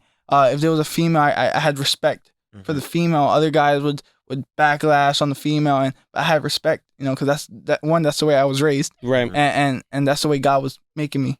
A lot of people didn't understand that, and even some of the people who helped us get together, most of them thought, point blank, they thought I was gonna be gay, and for years the comments marked me. That really got to me. They got to a point where I was like, I'm never gonna be in a relationship. Wow. I'm never gonna be, and it got me frustrated with God. Are we still talking about people from church, bro? Yes. Yeah. People from church, people from school, teachers. I'm confused. Teachers, and people who, again, Me too. The devil has a place in congregations. Yeah. Because the congregations are full of humans. Yeah. Human beings. They're not full of angels. No. They're full of humans. And there's people that hold the door open for him. I mean, if Ooh. you To come in stop and enjoy the service with praying us. and looking for him and reading the word, Dang, you're bro. gonna stop receiving. So for years, that marked me, and that made me more introverted. Because I'm like, I'm being me. This is me. I'm not. I don't understand what I'm doing wrong, and I would question God. What am I doing wrong? Yeah. Like, I'm doing what you want me to do, and following the line that you tell me to. If you didn't have God in your life, bro, I'm willing to say that you probably, you would have been at risk of believing the things that they were saying about you, like a lot of people do. Yeah. Yeah. Just recently, I told someone that I had a girlfriend, and they're like, "Oh, I thought you were gonna be gay." What? Just Still those I comments. didn't still know those comments. They just have the guts to say that in front of you. Oh, I thought you was gonna be gay, but Still those comments, and it hurt me for years. I had that trauma for years. Excuse me? Because I'm like, I'm just living a godly life, or trying to live a godly life, and those comments marked you, especially when it comes from family, when it comes from people from church, people close to you, who understand that you're trying to work, not to be perfect, because no one's perfect, but you want to live the way the Bible you want to live righteously. Want to live righteously, because God made me a promise years ago. just follow my way and I will align the path. That's right. And I cherish that. And I really work on that. And do I struggle a lot? Yes. You know, we all struggle, but I try to maintain that line. The focus. The focus. And if my mind steers one way, I no, God, help me get back on path. Matthew 6, and 33. And those years that marked me. And in the beginning of the relationship, those comments would be redundant in my mind. And I would push her away because I didn't want her to get hurt. I didn't want a backlash on her because of what people said. Yeah, I didn't heal from those traumas, so I didn't want to put those traumas on her. And I was still attached to the other female. And I knew that. I was still attached. I still had attachments. I prayed. Yeah, but thank God because I knew he was mine. But but that's honorable because there's a lot of women, you know, that are not able to deal with that. To know that that the mind of the person that they care about is being consumed by, you know, potentially another woman. You know what I mean? And that's something that's to take strength, but also trust in God that He will, you know, deliver you guys through that. You know what I'm saying? And you know what? Like, I was gonna ask specifically about like courting, right? In the, you know, in the church, a lot of people think you got to get married in 3 months. That's very true. In the church Especially world, the Pentecostals. That's another comment. When you guys get married, when you guys? I'm sorry. Listen, we get it a lot. It was like that in the Jehovah's Witnesses too. I got married at 19, so I'm not knocking it. Yeah. No, I'm not knocking it either. I got married. I felt pressure. But there's pressure. That's not correct. There is a pressure, and you know, as much as in Pentecostal, I believe they also have a lot of pressure in the JWs as well. You know, like courting was very, very weird out there, bro. In the JWs, he's gonna laugh now. It's cue his laughter in a second, but it was weird because you had to have chaperones with you all the time. So you had to have, bro. No, that's serious. My call forwards, bro. If you're gonna go on a date, you couldn't be alone with that person. They had to have a brother or a sister from the congregation there, just, you know, overseeing it, allowing them. Essentially, bro. Essentially. You're having a moment. Yo, Bro's in the back seat. He's like, yeah. You had to have the deacon, bro. No way. And Mormons too, bro. Mormons too have something like that. Yeah. Mormons, they if you're having a sleepover, a brother got to sleep over. That's crazy. Make some space for me, guys. To make sure nothing spicy happens, you know, and it's crazy. I don't know how they manage stuff like that in the Pentecostal culture, but I do know that pressure is there and it's heavy, you know, and nobody wants. And sometimes out of just wanting to be left alone, people get married. You know, in those cultures, you know what I'm saying? And then it's just like not the right person to get married to. No, they don't realize they don't court the right way.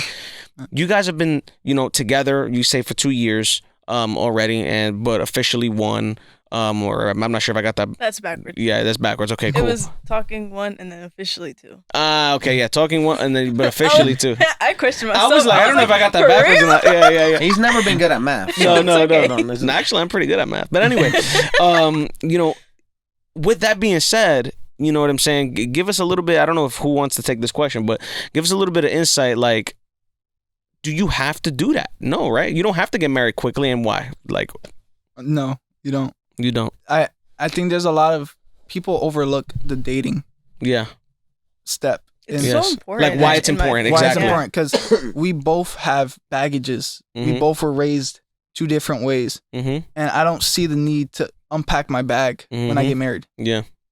If I unpack my bag now and she unpacks her bag now, we see what she struggles with. I see what she deals with. What we lack. What I need to help her with. What I need to learn. So that way and what advice I could get from other marriages that have been going through stuff. And the dating is like the time where you need knowledge. Yeah. Where you seek the knowledge, you seek the help. So that way, obviously, when you get married, you're not gonna know everything. Right. But if I can know as much as I can before I make it official, I'm going to do it. Right. You're not supposed to marry the same amount of people you date. But why? Okay, so sure, but there's a reason why people in the congregation put the pressure for folks to get married. Paul talked about it. What's the reason? They're young, but they're not fools neither. Yeah, because to avoid sexual immorality and passion and being inflamed with passion. Because 90, and I'm going to tell you this because I know statistics when it comes to marriage and relationships. I'm big on that stuff because that stuff matters. It tells you something. It tells you a story when you know numbers, right? And 95% of couples of relationships, right, that become official, you know, and don't get married, they, you know, end up falling for sexual morality. That's just for you guys to know too, as a young couple. Mm-hmm. You know, that's a high likelihood. So, you know, the devil's winning the battle. Oh yeah. Yeah. Right? The devil's winning the battle. So Absolutely. most people get married because of what Paul talked about. Yeah. Because you can't stop the flame. Mhm. You Right. can't stop that passion. And instead of falling into sin and sexual morality and being bad with God, in a bad place with God spiritually, people just instead say, let me make a commitment. Yeah. But I had this conversation with somebody that you know and you know Mhm. today, recently. You know, there's a difference between marriage and a covenant. Right. God is a God of covenant, Thank you, Lord. right? A marriage is just a ceremony. Mhm. That's it. Mm-hmm. Tie in front of people until death do us part. Yes. You know, put some rings on, and then keep it moving. And Mhm. sign the paper. 100%. That's it. 100%. That's all it is. Right. Right? It's basically a ritual Mm-hmm. that Yes. people do. Oh my okay? God. Yeah. A covenant is what God has been creating since the beginning of times. The Yes. pact. Since the time of Genesis, He's been making covenants. Mhm. Right? He's been making provisions. And so, if you're not able to do that at this stage, don't do it. Right. But, right, to his point, and I think you guys got to elaborate on that because there's a lot of young couples out there, Yeah. too, that are being pushed Yeah. and pressured in different. I didn't know that the Heck yeah. samurais. Is that He, what he calls them the King Kais, the King samurais. Kais, those people, The avatars. his own religion. He does call them the Avatar. This guy's out of control, man. The style benders. Yeah. I didn't know. Avatar. I didn't know that those guys also had. So obviously, it's an issue. Period. With in the churches Mhm. where there's pressure to do it. So what's keeping you guys? What's keeping you guys grounded? What's keeping you guys solid with Christ? Because God wouldn't be using you guys the way that He does, and I could feel it spiritually if there was a problem in that space. Mhm. Right? Mhm. We're gonna be honest here. And we're not in the pulpit, so there's people watching that sometimes have these questions, leave church and never get them answered Mm-hmm. because we don't talk about this in the church. So Yeah. we're going to talk about Yeah. it here. So what's keeping you guys grounded? What's keeping you guys from getting to the point where you're saying, I'm going to get married or else? Is Mhm. my question. You were me. And don't hold back. Yeah. Answer that. I'll answer after. No, I'm just asking because if you have something, you can say it. It's a spicy question. I know. I don't know. Told you guys to be Right? ready. Because and I was raised like I said in the Pentecostal church, Yeah. and a lot of churches do this where they say, oh, if you don't get married, or if you have that fiery thing, Yeah. get married. Yeah. The Mhm. passion, the flaming The passion. flaming passion, but all they're creating is divorces, Mm. That's a good point. unfounded marriages, because now your marriage is founded on the heat. And then when the heat is gone, what's your Wow. marriage What's gonna gonna happen? standing. Marriage What are you- is standing. Yes. Sand. And Yes. I always believed this is my Samuel Santiago's thinking, that Period. we have fruits of the spirit Yes, we that are do. more powerful Yes. than the flame. Yes. Something called self-control. Right. Oof. Yes. So now we're Oof, oof, teaching oof. people to let go of their self-control, to confirm to their fiery desire, You can go wild as long as you're married. as long as you're Right. married. Which Right. and that doesn't make any sense. They don't understand Paul there. Mm. That's to what me, it is. To me, that doesn't make any sense. Yeah. Because if there's no fruit, Yes. you can't have a marriage. And Paul is not saying, he's not saying, hey, because he was giving advice. Mhm. He was giving advice to people, who don't have what he calls the gift, which is what he has, right? Yeah. The ability to It's the not- gift of celibacy, brother. It's the gift of Let's call it celibacy. what it is. Yes, the gift of celibacy. He doesn't need it. He doesn't need to. You know what I'm saying? Say it, bro. Some people they don't have urge. You know what I'm saying? And he's one of those people that's gifted in that way, but most people aren't. Yeah. You know what I'm saying? That's the whole idea that he's trying to portray is, hey, if you're the type of person that doesn't have the gift of celibacy and being able to withhold for the rest of your life, then get married. Better to get married than to be inflamed in passion. But he doesn't mean, hey, because You have that fire. because you have a fire for a woman, you have to get married to her. He's not telling you to Imagine? skip the courting step. Literally. He's not telling people to. but it happens. He's not happens. telling It people to happens. skip the dating step. He's just telling you, hey, listen, your goal should be marriage. Yeah. Right. Not your goal should not be celibacy. Your goal should be marriage. But you still got to follow all the steps. You still got to date. You got to find out if you're compatible, bro. Know your limits. Yes. That's You another know? big one. Know your That's limits. a good one. Hit on that. Because a Yeah, lot go of ahead. people, sorry if I'm Boundaries. taking a lot of people boundaries. I forgot Exactly. what I was gonna People. That's why the fiery people fall into that temptation and that fieriness, Because they don't know boundaries. Mm-hmm. They don't know limits. Mm-hmm. You know, and some people, if for example, like a leg touch, for some people that's like, oh, you turned me on right there. What the frick?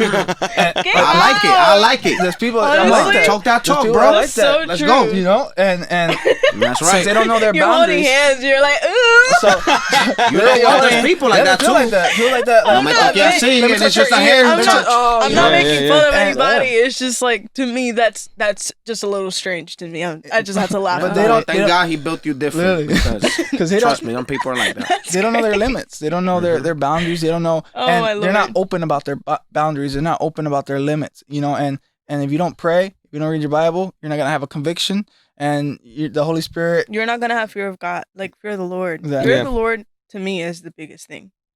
I'm so scared to fail God. Oh my God, I'm going to cry. That's incredible, Like- though. That's so incredible. I could never. I'm sorry. I would rather, like, be single for the rest of my life. Wow. Not that I want to be. I'm just making it very clear. But, like, I'd rather that than fail God. Mm. In anything that has to do with that. And you guys are blessed though, Oh my because you gosh. guys have each other and you guys are in the Lord.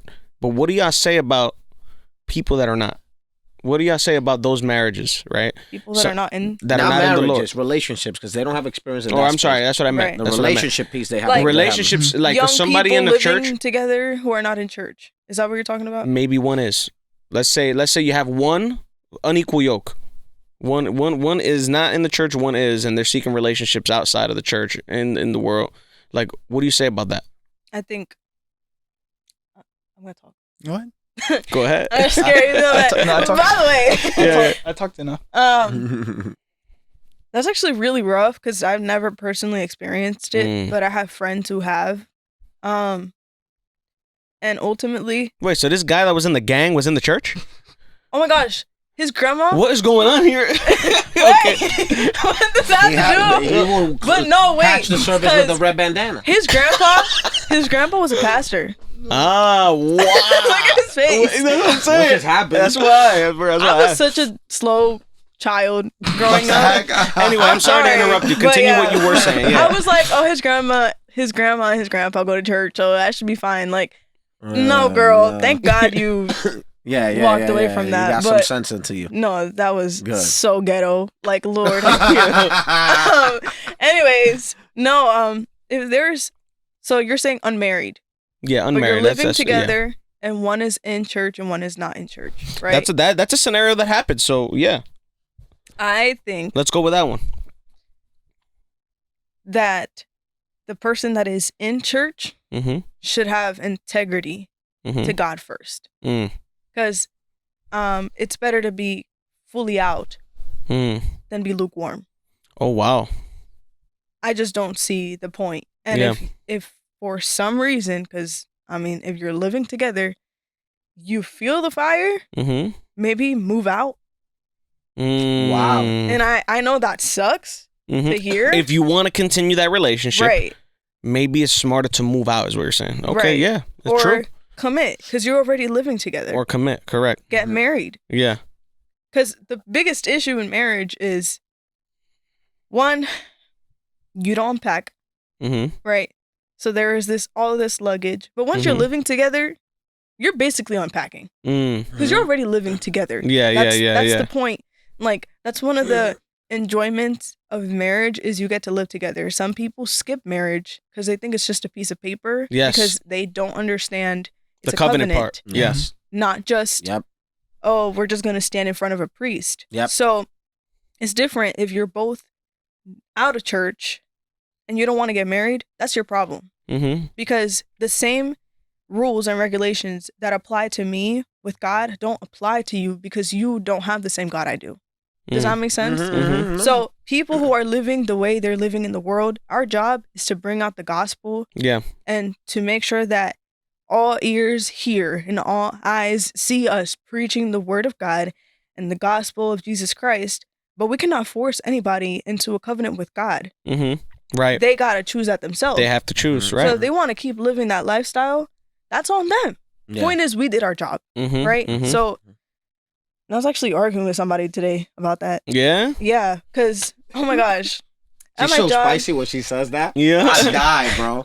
I wasn't like, like I wasn't yelling at them. Yeah. But I was getting a little irritated because it's somebody who goes to church.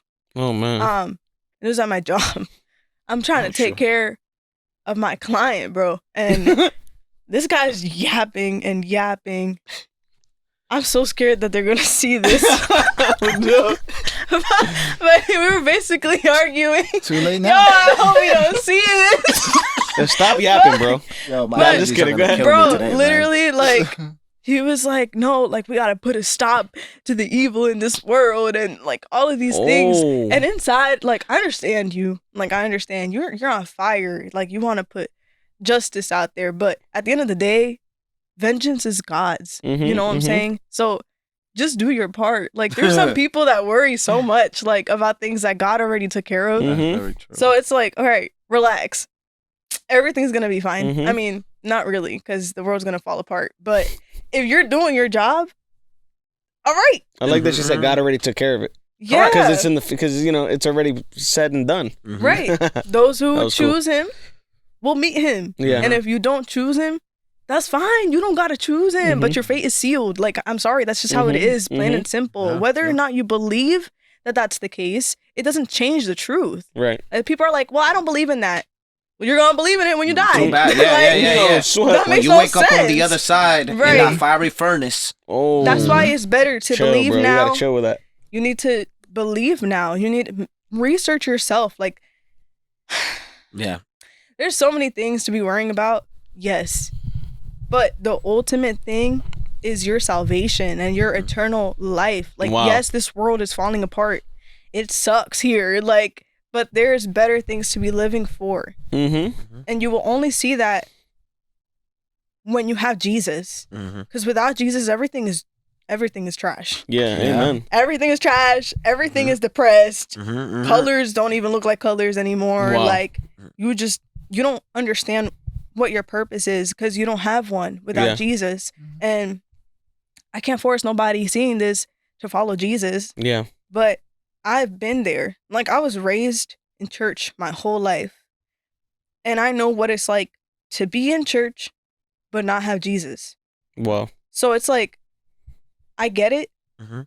There's that questioning, like, is my religion real for real? Wow. Like, oh my gosh. We all get to that point. Yeah. I don't want no cappers. No, Yeah. but even With at all a young humility, age, seriously, no cappers. even at a young age, I vividly remember, like, the ages of 7, 8, 9. Like, I would see my parents worship, and I just didn't get it. Like, yeah. I was so confused. Like, yeah. Mm-hmm, mm-hmm. and mind you, I'm in the worship team. I'm in the dancer team. Yeah. I'm, like, doing everything. Yeah. But I didn't get it Mm-hmm. because I didn't know Jesus. It wasn't your own yet. Exactly. So it's like, I can't force you to believe in my Jesus, but you can find him for yourself. And it's not woke Jesus. That's not who I'm talking about. Mm-hmm. Don't bring no, like, This new new age. age. Yeah. No, don't yeah. bring We're on that the in same here, page. like, Jesus Progressive awakening. Christianity. And, That's I'm what they glad call you it. get it. I'm No, glad like- you get it. no, because some people are like, oh, I know Jesus, and then they Which one? bring yoga and stuff into this. Like, no. Which one? And I'm not going to get into that because that's a topic for another time. Oh wow. But it's like, Yoga. no, that's not. No, That's relax. spiritual. Yeah, Yeah, I know. I heard something like that. Hippie that Jesus. that's the Jesus is still on the cross. That's wow. Right. They're still dead. No, like, Never that's not, resurrected. or the Jesus that got married to Mary Magdalene, or they had a relationship. Oh. What about There's the a black whole Jesus? thing. There's a black one too. There's a That black looks like Jesus. Snoop There's Dogg. an upside down Jesus. Jesus? What is going on? That's a crip walking Jesus. What? No, my God, chill. That's a crip walking Jesus. Yo. That looks like Snoop Dogg. People. That's the are- Black Hebrew Israelites. What Have you she's saying ever is seen so, those people? bro, it's so profound. It's true. Yeah. Because the devil's rising up all different types of idols in Yeah. people. Yeah. And so they're choosing that over the truth. Yeah. And the Bible says it so. Again, Paul, this guy preached like Paul's all my- of these Paul's things. my bro. guy. He was ahead of his time when he was preaching about these things because he said just that, right? That we would rise up these idols and that we would want to follow the deceptive teachings of these Yup. idols in these times, right? And he was talking about his generation. So Yeah. just imagine us now that we have TV, right? Phones. We got social media, right? We got so much access regardless of all of that. Like physically, we can travel in cars, not in mules and in whatever camels and whatever they get did. there in 2 days. That took them Lord 100 years Jesus. to get. No, we're there right away. Mm-hmm. So we have access.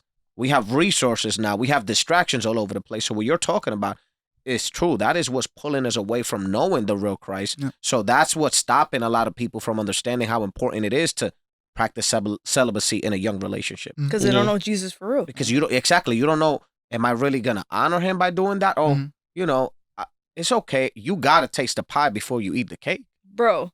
Oh my gosh. You got to taste it first. You gotta test the car before buying it. Test drive the car. Yeah. Excuse they me? tested it at the factory enough. First So off, some people grab the little whipping of the pie. You won't know I the gotta difference. taste it first before I eat the cake. No. So let me take a little. Oh, that cake is good. Listen. So it's worth My it. personal opinion, if you maintain yourself from sexual sin, you will not know the difference. Mm-hmm. That's great. You're not going to have to try it because That's great. that's the only person you're going to have. Yeah. And I think that's the best part. Like, you have this sacred covenant with someone and it's only them. And it makes it so much more special than going out and trying to find the best one. Like, what? I don't understand that. Yeah, because that's I'm not in their wild. shoes, so I'm not going to talk on that. Sure. But if you, like, think about it, you don't have to test anything if your foundation is not that sand. Because it's going to be other things. It's going to be who you are. You started in the how right you guys place in the are growing beginning. together. Right. Like, your foundation has to be Jesus. And that's why all of these marriages are falling apart and people are tired because they feel like they need to put up this facade for their partner to constantly like them. Like, there's constant trends everywhere. How to make your husband love you, how to make your boyfriend love you. Like, they should already do that.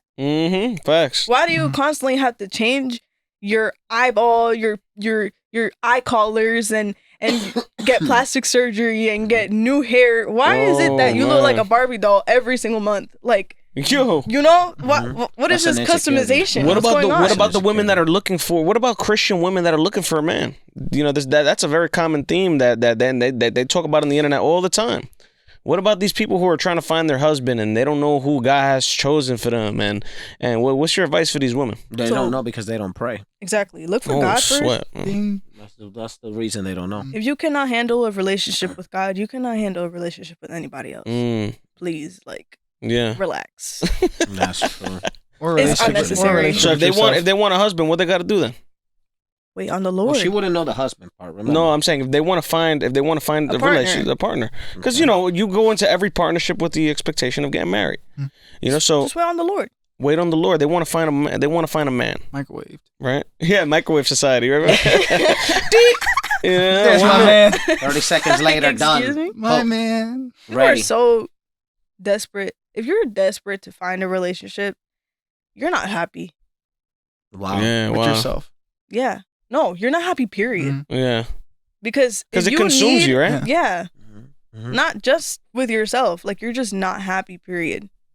Because if that's the only thing you're focused on, nothing in your life is cutting it for you. Yeah. And if you're Christian, go pray a little more because that's serious. Like, if you already have the truth and you're still not happy, there's something you're not doing. Yeah. But has there ever been moments where you guys look at your relationship and maybe see how some people in the world are able to live a lot more freely and, you know, their relationship, they do more. Let's put it to you that way. They do more. Have you ever looked at that and said, you know, maybe we need a break?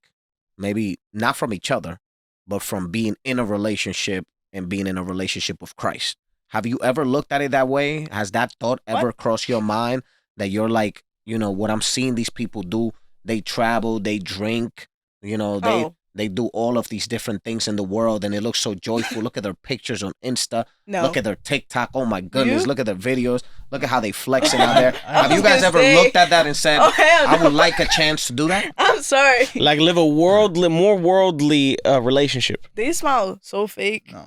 Yo.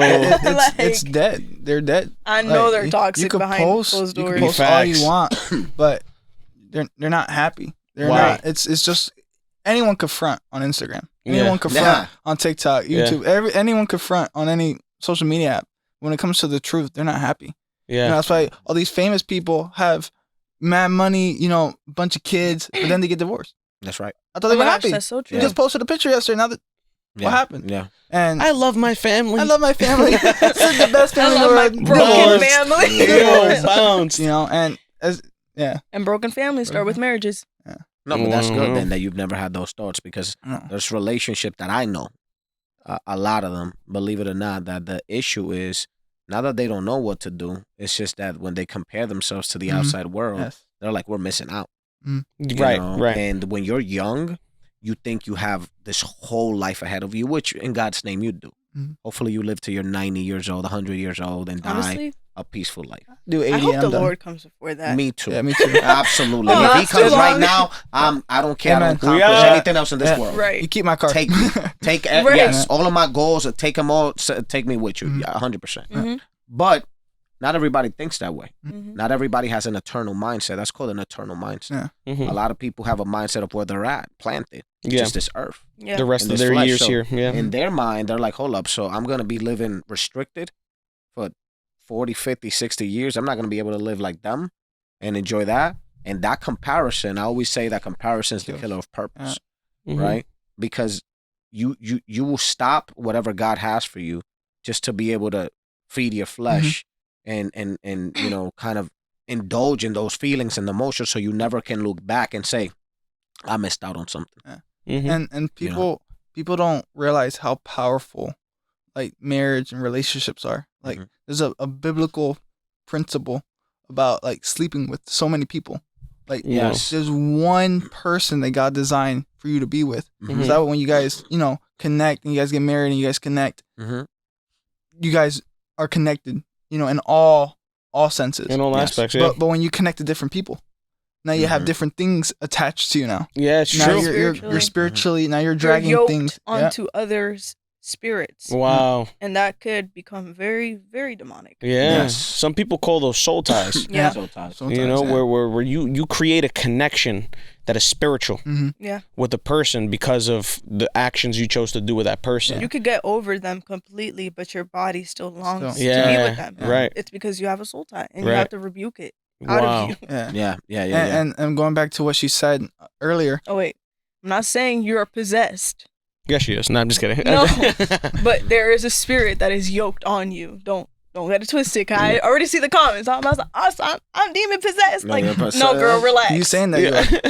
Right. You know that coming. But regardless. But what she said earlier about like, if one person is in a relationship and in the church and the other isn't, seek help also. Yes.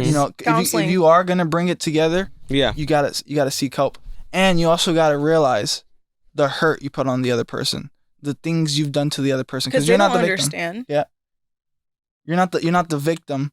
You're not always the victim. Maybe you had a couple things, but you got to realize when you weren't in God, what hurt did you cause that person? What traumas did you do to that person when you guys were connected? Now you're in church. Now you got to find a way with prayer, and God will show you the way. But you also got to understand their feelings. You got to see where the hurt is. How did I hurt you? How did that make you feel? Understand deeply.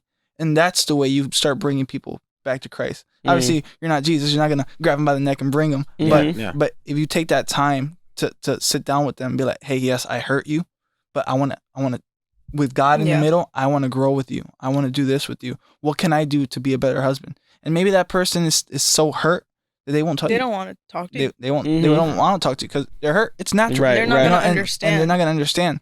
But you continue maintaining your faith. You continue doing what you have to do, and God consistent. Exactly. And God would always respaldarte. I'm translating myself. Back you up. And with that, that's how we all get, man. With that, Hispanics. With that help from like mentors, couples in church that are good. Yeah. Not none of these, wishy-washy. Yeah. It's It's that seeking people who have that experience in their marriage, and that could help you. That have a fruitful marriage. Look for like a mentor. Look for mentors in that field of what you want to be. You know, like me and Leah, we modeled our marriage. We wanted to model our marriage after my grandparents. You know, because we felt like they were just always very happy, and you know, they had a good spiritual life and things of that nature. So it's just like we had that mentor mentality. We wanted to model our marriage after that. So it's smart. I personally see it. Yeah. Oh, do you? Thank you. Her parents.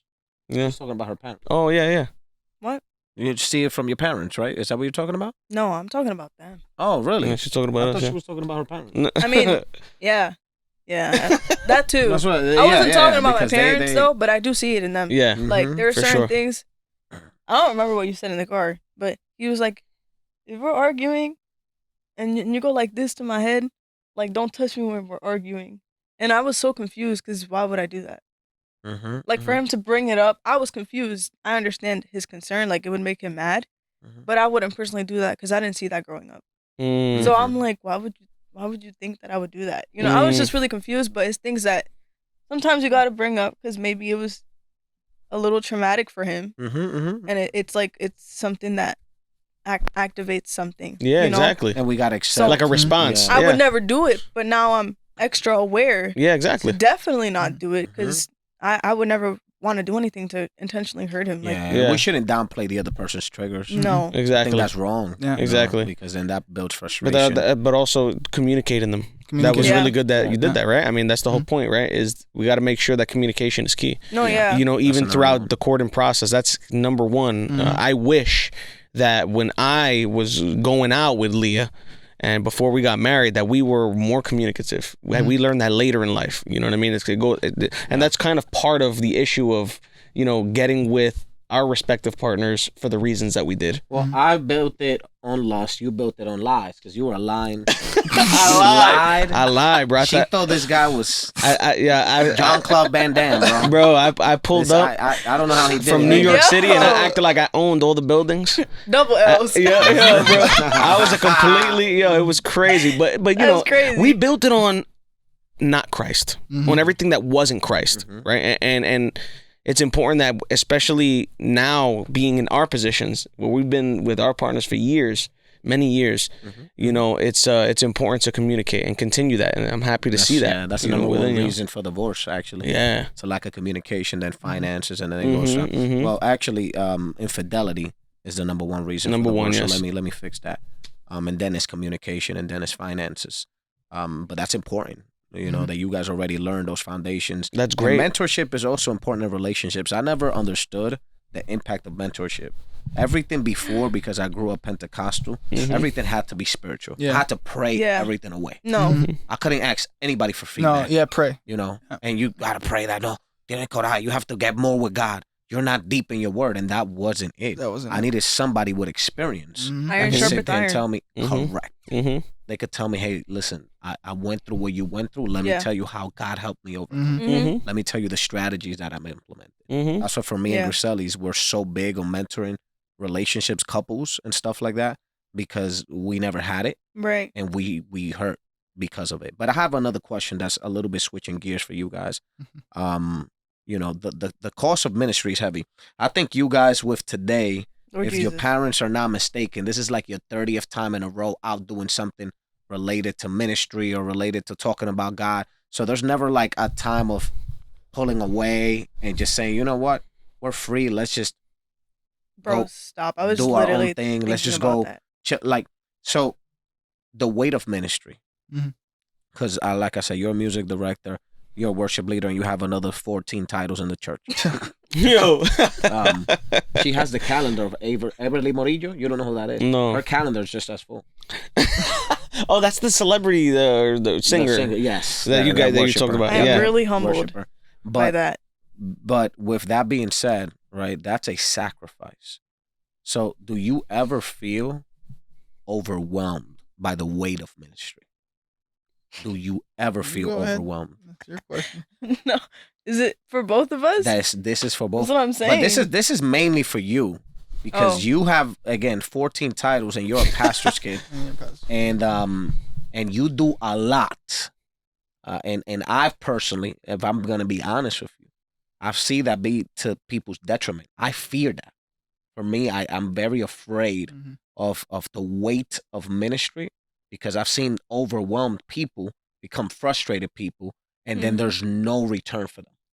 And you're too young, right? So I want to hear your perspective where you're at now, standing in this place, sitting in this place, where you're at now with that, being honest. And then I want to hear from Sammy, because I see Sammy too. It's just, there's no breaks. Yeah. And then in another church on a random day off, Sammy's like this on social media. Like, does this dude take a break? Yo, you gotta have carpal tunnel or something, man. Yo. No, actually, they work. Actually, work. he had something on his wrist. So yeah, I've been overwhelmed all month. I mean, it's been a rough few weeks. I'm trying to balance like my personal life with my family life, with my relationship life, with my church life, with my friends' life. You know, because I told myself like I wanted to be more intentional with friends this year too, but that's so hard because I'm so booked that I have to cram certain things in there. And then I have his family too. Like, I love his family. Like, I love to spend time with them. This week, I was supposed to go, David and Nyla, love y'all. I was supposed to go to his brother's house. And I couldn't even do that because I had a practice. And I'm like, dang, I can't come today. She's like, Thursday, nah, I have a practice that day too, man. Like, well, how about Saturday? We could make it work. But we have practice that day too. And I was like, dang, like this really, sometimes it sucks, you know, because I wish people understood, like, I don't do this on purpose. But I do get overwhelmed because I feel like I have to show up to so many different things. Not that anyone's forcing me to do what I'm doing. I genuinely love everything that I do. Yeah. And there are simply just certain things that are my responsibility, period. So adulting is hard. Yeah. Like, it's really been hard for me. And if I'm being completely honest, I haven't verbalized this a lot, but it's been really lonely. Oh, like, man. It's been a lonely season. Not that he hasn't been there, but there's things that he's not going to understand, and it's not his fault. I understand that I have to cling to Jesus right now because he has his things too, you know, but it sucked.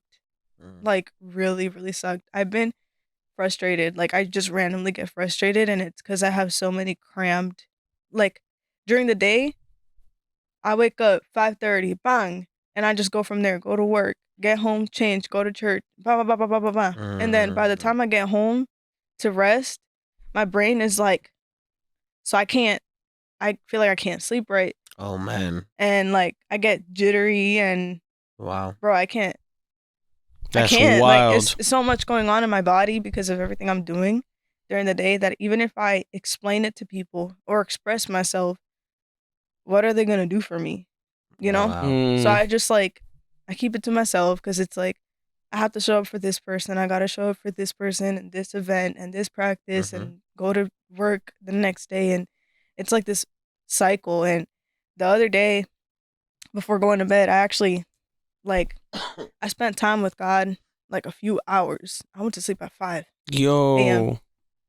I had to call off my job because I wake up at 5:30. Oh, yeah. So I'm like, I'm not going to be able to work today. But I took that day, like, to mentally restart because I needed it. And I'm like, God, this really sucks. Like, I'm having a lot of fun. Don't get me wrong. I love it here. I love what I do. I love the people that I have. I love my life. I love it. It's not that I'm like, oh my gosh, like, I hate that I have to do this. And no, like, I love it. And that's why I do it. Because if I don't like it, I'm going to stop doing it. Exactly. Yeah. Like, I don't play with that. Like, as soon as I'm like, oh, I can't do this anymore, I can't do this anymore. And that's it, you know? And if I'm able to delegate, I will. Okay. Good. I was going to hit you with that. And that's something that I have to work on. Like, even now, working with the media team and Gabe, shout out to Gabe. Hey. He's been real tough on me with delegating because if I feel like I could do it, because he's in the military, if I feel like I could do it, I'm not going to bug him about it. I'm just going to do it, you know? Mm-hmm. But even yesterday, I was like, bro, can you edit this? Can you do this? Like, please. Like, I was just so overwhelmed. And it's been really rough. Like, really, really rough. But I'm just so open to God about it that even those nights where it sucks to go through it alone, I just feel this overwhelming peace and love over me that it's like, it's so worth everything. Yeah. Wow. That I really cannot complain. Mm-hmm. Like sometimes I'll complain to him about certain things, but it's because I feel like he's the only person that I could actually dismantle myself with. It's good. Like I don't do that with everybody. Without good. feeling judged specifically. I was gonna Right. tell you that too earlier when you said that you feel like you keep a lot of that stuff to yourself. I was gonna tell you it'll probably be a good thing to tell him some of these things that to help get those things off your chest. Not that he can solve all the issues. No, I don't want him to. Right. There's some times where he tries to give me solutions. That's and how I'm we like, are. No. That's how we are And naturally. I know Nothing that. from You guys there. got to be the fixer of We're reason. solutionary people. I but, understand that. But sometimes I solely just, I want him to listen to me like a girlfriend. Yeah. You know what I mean? No, Like, yeah. Listen to the way that you just feel. listen and not listening like in complete silence. Yeah. Active listen to me. Yeah. 'Cause Yeah. If I feel like you aren't listening, well, that was a waste of time too. So now I'm even more frustrated. Yeah. Yeah. Yeah. And Yeah. I've told him this. And it's just like, that crams onto what I already You want to be able to feel. vent about Yeah. things and have a conversation about them. You know what I mean? Not necessarily fix it. That's a good thing. Yeah. He's so patient. What about for you? The sacrifices, right? Yeah. The weight of ministry. How has that affected you? It's the same And do question, you bro. feel overwhelmed? It's a big weight. It's a big weight, especially when you're leading not just yourself, you're leading people. Yeah. Mhm. So you have to also not like be perfect, but be on top of what you're doing. And I struggle with time management. That's one thing that kills me. My time management. Lord Jesus. I mean, it's getting better.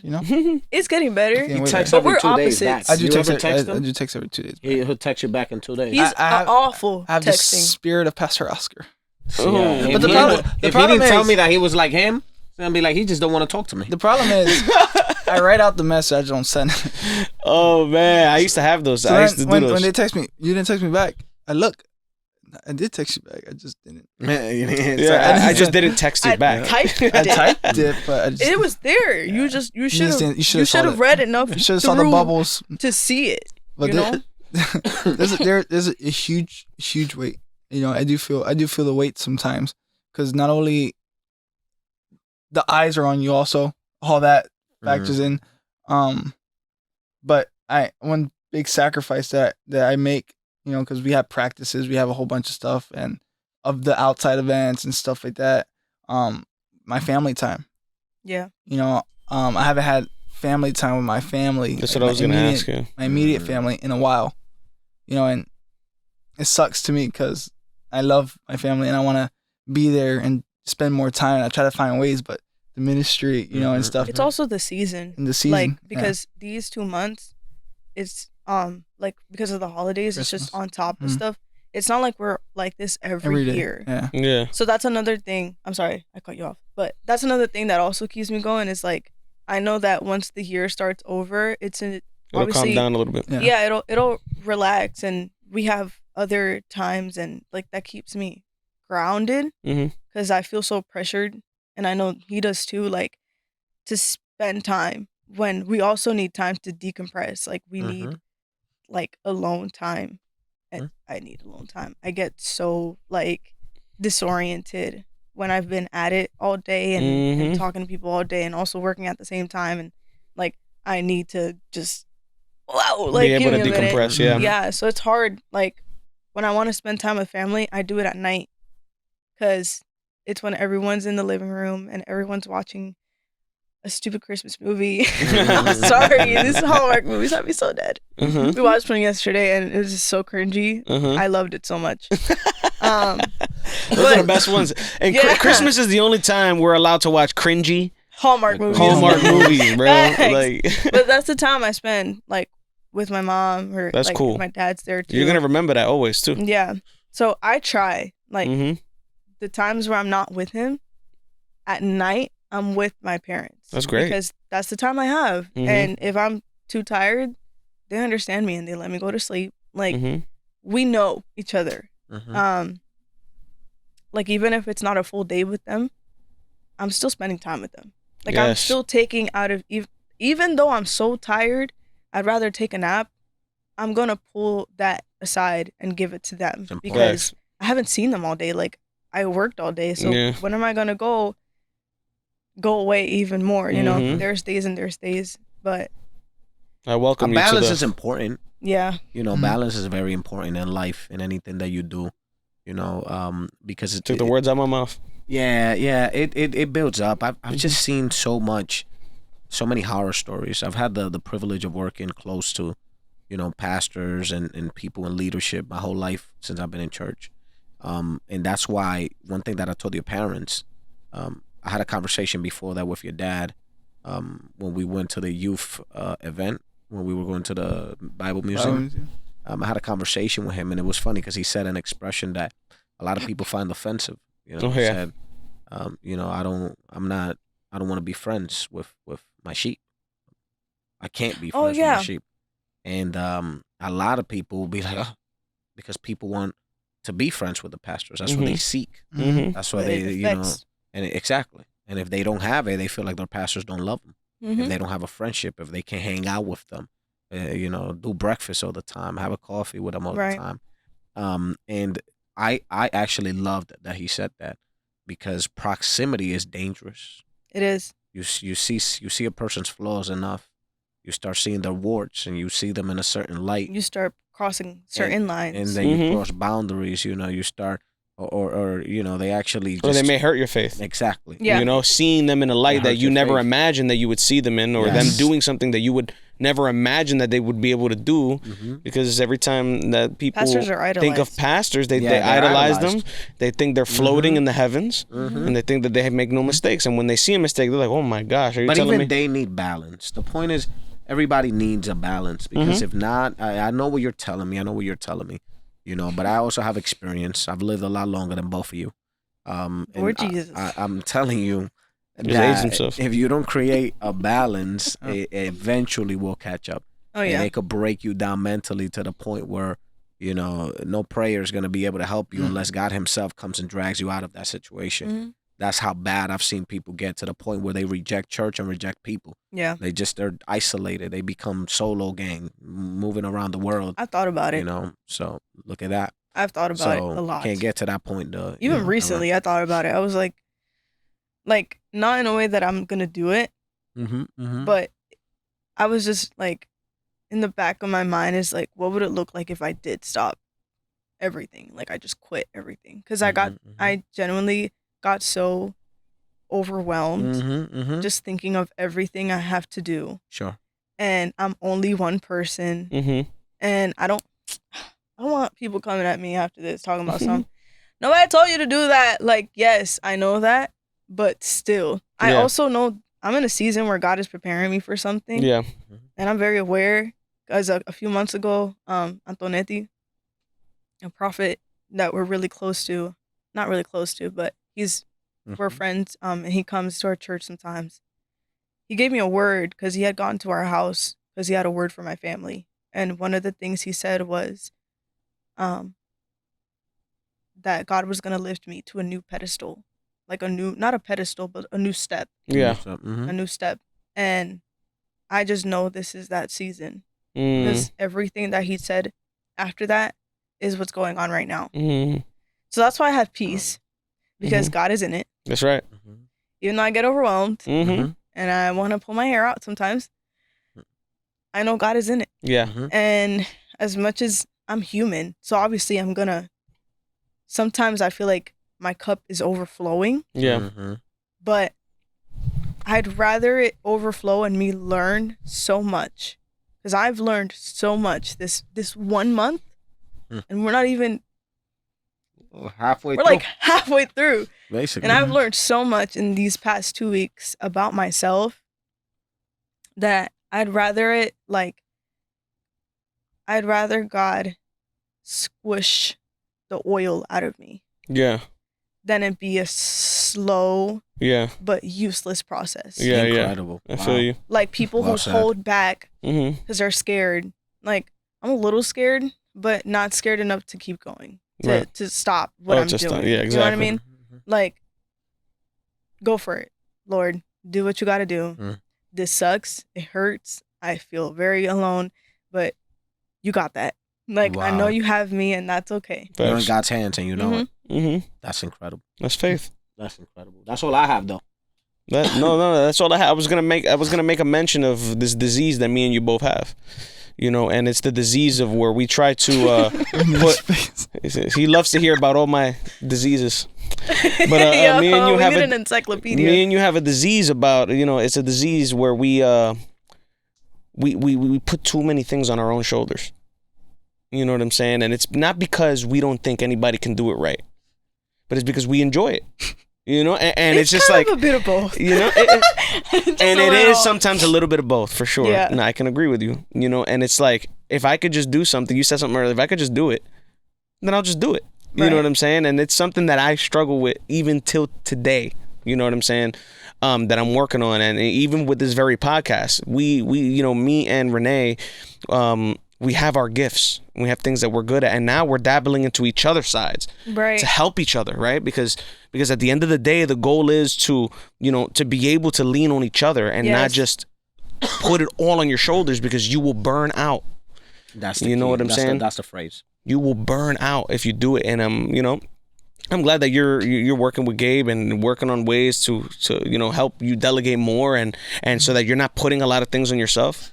Continue to look for that balance, like Renee says. You know, and it doesn't matter who gets upset. I you know, you're gonna reach a point in your life you're not really gonna care who you disappoint. Yep, yeah, it's true. I'm at that. I think you don't care. I mean, maybe. I kind of don't. She's already there. I'm already there, bro. Like, spicy self. I know. Like, you didn't like that? Oh, do it yourself. Like, I don't know what to tell you. That's great. That's great, though. That's great. That's I'm already kind of used to it. Obviously, I'm considerate, but no, I know what you're saying, but it's important to do that. There's because things if and not, there's things. you know, you start caring way too much, and that's detrimental to you. So, you know, I got to the point where, for example, I create pockets of time for me and my family. Yeah. So, you know, I know sometimes it might not make everybody happy because they're counting on me, but, you know, I pray on it. And if I have to do a little hiatus with them, whether it's vacation, we love to vacation. But there's this event. Oh, there's this thing. Oh, there's this big meeting at work coming up. Right. I'm going on vacation. Facts. Oh, no, but I'm going on vacation. I mean, am I stuttering? I'm going on vacation. Gotcha. Like, but the reason why is because I saw the value of the balance. that and how that creates that balance between my family. So now I could have a season to work really, really hard because God is trying to take me to a certain place. Yeah. Right. But then God also creates times of rest. I mean, for God's sake, he rested. On the 7th. So who are we? How prideful do we have to be that we don't create rest for ourselves, but God created rest for himself? Wow. That's good. Sheesh. What type of level of pride do we Clip have to it, show? bro. Somebody clip this right now and post it. You see what I'm saying? So that's why for me it's so important Yeah. that I do it unapologetically. Yeah. There's gonna be 3-4 times a year where I'm gonna disappear and I'm gonna end up in Colombia. Mm-hmm. Honestly, period. I wish. Mhm. That's pretty fire. No, now you wish, make it happen. Yeah. Make it happen because that stuff is important. And you guys as a couple, you know, make trips, plan things together. You know, trips to New York real quick. You know, go down to Virginia for a day or two. You know, stuff like that, and you know, keep your separation so you're there just having fun and enjoying the scenery. But those things are important too. It's going to give you a refresher. You come back like with this energy and this ready to work attitude because you just got your break that you needed. It's a factory reset. Yeah, for sure. It's decompression. You said you need it. Yeah. You know, running yourself everybody to the ground needs is it. not- it's not Everybody wise. needs it. We all do. We all You do. know what I'm saying? But yeah, man. That's all I got.